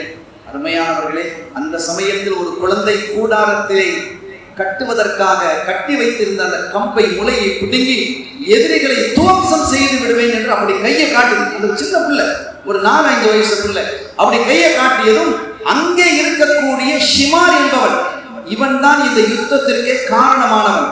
ஒரு கட்டத்தில் உபைதுல்லாஹ் இப்னு ஜியாத் கூட அவனுடைய மனம் மாறிய போது, இல்லை நீ தவறு செய்கிறாய், அங்க மர்வான் மாதிரி கேட்க இந்த ஷிமார் தான் சொன்னா, ஒன்று அவரை கைது செய்ய வேண்டும் ஹுசைன் ரலியல்லாஹு அன்ஹு அவர்களை, இல்லது கொன்று விட வேண்டும், இல்லைன்னா ஆட்சிக்கு எப்போதும் பிரச்சனை தான், எல்லா காலம் பிரச்சனையா இருக்கும் என்று சொல்லி அந்த ஷிமார் தான் இந்த யுத்தத்திற்கே காரணமானவன். அந்த குழந்தையை அடிக்க வந்த பொழுது அந்த குழந்தையை வெட்டுவதற்கு துணிந்தான் இந்த ஷிமார். அப்போது ஜெய்னப் ரலியல்லாஹு அன்ஹா ஓடி வந்து அந்த கையால் தடுத்தார்கள். அவருடைய 4 விரல்கள் வெட்டப்பட்டது. ஜெய்னப் நாயகியுடைய ஹுசைனுடைய வம்சமும் அந்த குழந்தையை அள்ளிக்கொண்டே போனார்கள். அப்போதுதான் இவர் தன்னந்தனியா நிற்கிறாங்க. சரி, ஹுசைன் ரலியல்லாஹு அன்ஹு நிற்கிறாங்க, சூழ வீரர்கள் நிற்கிறார்கள். ஆனால் யார் கொல்லுவது அப்படிங்கிறது பயம் இருந்தது. நீ வீசு, நீ அம்புயே, நீ ஈட்டி எரி என்றெல்லாம் ஆளுக்கு ஆள் சொல்லிக் கொண்டு இருந்தாலும் கூட அவர்களுடைய கல்வியிலே ஒரு சின்ன பயமும் அச்சமும் இருக்கத்தான் செய்தது. கடைசியாக சினான் இப்னு அனஸ் அவன் தான் என்ன செய்கிறான், ஈட்டி எரிகிறான். அது அவருடைய நெஞ்சிலே வந்து பாய்கிறது. இந்த நேரத்தில் ஷிமார் வேகமாக வந்து அவருடைய கழுத்தை வெட்டுகிறான். இதுதான் நடந்த நிகழ்வு. இந்த வரலாற்று பின்னணியை நாம் பிரித்து பேசவில்லை, மிக சுருக்கமாக சொல்லி இருக்கிறோம். ஆனால் ஒரு விஷயத்தை நாம் புரிந்து கொள்ள வேண்டும். ஜனநாயகத்தை காப்பாற்றுவதற்காகவும் நல்லாட்சி நிகழ வேண்டும் என்ற ஒரே கருத்திலும் தான் சீனா ஹுசைன் ரலியல்லாஹு தஆலா அவர்கள் அங்கிருந்து புறப்பட்டார்கள். உண்மையிலேயே யுத்தம் நடத்த வேண்டும் என்று அவர்கள் கருதி இருந்தால் ஒரு மாபெரும் படையை திரட்டுவதற்கான வல்லமையும் சக்தியும் அவர்களுக்கு இருந்தது. அதை செய்யலாம், அதை உணர்ந்து கொள்ளல. அருமையான பெருமக்களே, இந்த கர்பலாவில் நடைபெற்ற இந்த நிகழ்வு அந்த நேரத்தில் செய்ததுனா உம்மு சலமா ரலியல்லாஹு தஆலா மதீனாவில் இருக்கிறாங்க. ரசூலுல்லாஹுடைய மனைவிமார்கள் ஒரு அவங்க மனைவி இருக்கிறாங்க, ஹயாத்தா இருக்கிறாங்க. அவங்க அந்த பகல் வேலையில பகல் தூக்கம் தூங்கிட்டு இருக்கிறாங்க. கைலூலா திடீர்னு கதறி விழிச்சாங்க. வீட்டில் இருந்தவங்க எல்லாம் கேட்டாங்க, உங்கள் மூமினீன் என்ன ஆச்சு ஸல்லல்லாஹு அலைஹி வஸல்லம் அவர்களை நான் இப்போது கனவிலே பார்த்தேன். அவர்களுடைய தாடி, அவருடைய தலையெல்லாம் மணலாக இருந்தது, புழுதியாக இருந்தது. நாயகமே என்ன நடந்தது என்று கேட்கும் போது, என்னுடைய பிள்ளையை கொலை செய்து விட்டார்கள், என்னுடைய பிள்ளையை கொலை செஞ்சுட்டாங்க என்று அவர்கள் கண்ணீர் வடித்ததை, கர்பலாவிலும் நான் வருகிறேன் என்று அவர்கள் சொன்னதை நான் கேட்டேன். ஏற்கனவே ஒரு முறை ஸல்லல்லாஹு அலைஹி வஸல்லம் அவர்கள் உம்மு சலமா நாயகி வீட்டில் இருக்கும்போது ஹுசைன் ரலியல்லாஹு அன்ஹு சின்ன பிள்ளை, அவங்கள மடியில் வச்சு கொஞ்சிட்டு இருக்கிறாங்க. ஜிப்ரீல் அலைஹிஸ்ஸலாம் வர்றாங்க. யார சொல்லலாம், ஹுசைன் உங்களுக்கு ரொம்ப பிரியமோ? ஆமாம் ஜிப்ரீல், எனக்கு ரொம்ப பிரியம். ஒன்றை நான் சொல்லுவேன், பாருங்கள், உங்கள் உம்மத்து உங்க பிள்ளையை கொல்லும் என்று சொன்ன பொழுது ஸல்லல்லாஹு அலைஹி வஸல்லம் அவர்கள் அப்படியே அழுதாங்க. உம்மு சலமா நாயகி கேட்கிறாங்க, ஏன் அழுகிறீர்கள், இப்படி நடந்தது என்று உம்மு சலமா ரலியல்லாஹு அன்ஹா சொல்லிவிட்டு ஜிப்ரீல் வந்து சொன்னாங்க, அந்த கர்பலா என்ற இடத்திலே என்னுடைய பிள்ளையை என்னுடைய உம்மத்து கொல்லும் என்று சொல்லி ஒரு மணலையும் தந்தார்கள். இந்த மணல் எப்போது சிரிக்கிறதோ அப்போது என் பிள்ளை கொல்லப்பட்டிருப்பார் இந்த அர்த்தம் என்று குறிப்பிட்டார்கள். உடனே அந்த மண்ணை இங்க சேமிச்சு வச்சிருந்தாங்க, பாதுகாத்து வச்சிருந்தாங்க. உம்மு சலமா ரலியல்லாஹு போய் பார்க்கிறார்கள், அது செக்க சிவந்த மணலாக இருந்தது. ஜனநாயகத்திற்காக, நல்லாட்சியை நிலவுவதற்காக இந்த கண்மணி ஸல்லல்லாஹு அலைஹி வஸல்லம் குடும்பத்தின் பெரும் பகுதியில் ஒரு பெரும் கூட்டம் தங்களுடைய இன்னுயிரை இழந்திருக்கிறது. அதற்கு பிறகு ஒரு பெரிய ஆட்சி மாற்றம் ஏற்பட்டது. இப்படி ஒருவேளை அவர்கள் அந்த ஷஹாதத்தை மேற்கொள்ளவில்லை என்றால், ஒருவேளை இந்த தப்பான ஆட்சி காலமெல்லாம் கூட தொடர்ந்து இருப்பதற்கான வாய்ப்பு இருக்கிறது. ஆனால் அந்த ஆட்சி ஒரு காலகட்டத்தில் மாறி, யாரெல்லாம் தவறு செய்தார்களோ அவர்கள் எல்லாம் ஒரு கட்டத்தில் தண்டிக்கப்பட்டு நல்லாட்சி பின்னால் நிலவுவதற்கான ஒரு காரணமாக இந்த கர்பலாவினுடைய ஷஹாதத் அமைந்தது என்பதை இந்த நேரத்தில் கூறிக்கொண்டு, அருமையான பெருமக்களே, அது எல்லாம் வல்ல அல்லாஹ்வும் அவனுடைய திருத்தூதர் ஸல்லல்லாஹு அலைஹி வஸல்லம் அவர்களும் சொன்னது போன்று அருள் நபி ஸல்லல்லாஹு அலைஹி வஸல்லம் குடும்பத்தை நெஞ்சம் நிறைந்து நாம் நேசிப்போமாக. அவர்களுடைய மஹப்பத்தை நாம் நம்முடைய பிள்ளைகளுக்கும் கற்றுக் கொடுப்போமாக. நம்முடைய சந்ததிகளுக்கு கற்றுக் கொடுத்து அந்த அன்போடு, அந்த பிரியத்தோடு, அந்த பாசத்தோடு நம்முடைய இதயத்தை கலக்கச் செய்து கண்மணி ஸல்லல்லாஹு அலைஹி வஸல்லம் பொருத்தத்தையும் அல்லாஹ்வினுடைய அருளையும் பெறுவோமாக. இந்த மஜ்லிஸை அல்லாஹ் கபூல் செய்வானாக. பிஹக்கி ஹபீபிஹி ஸல்லல்லாஹு அலைஹி வஸல்லம். எல்லாம் வல்ல அல்லாஹ்வின் அருளையும் ஸல்லல்லாஹு அலைஹி வஸல்லம் ஷஃபாத்தையும் பெறுவோமாக. வாய்ப்பளித்தமைக்கு நன்றி. வஆஹிரு தஅவானா அல்ஹம்துலில்லாஹி ரப்பில் ஆலமீன். வஸ்ஸலாமு அலைக்கும் வரஹ்மத்துல்லாஹி வபரகாத்துஹு.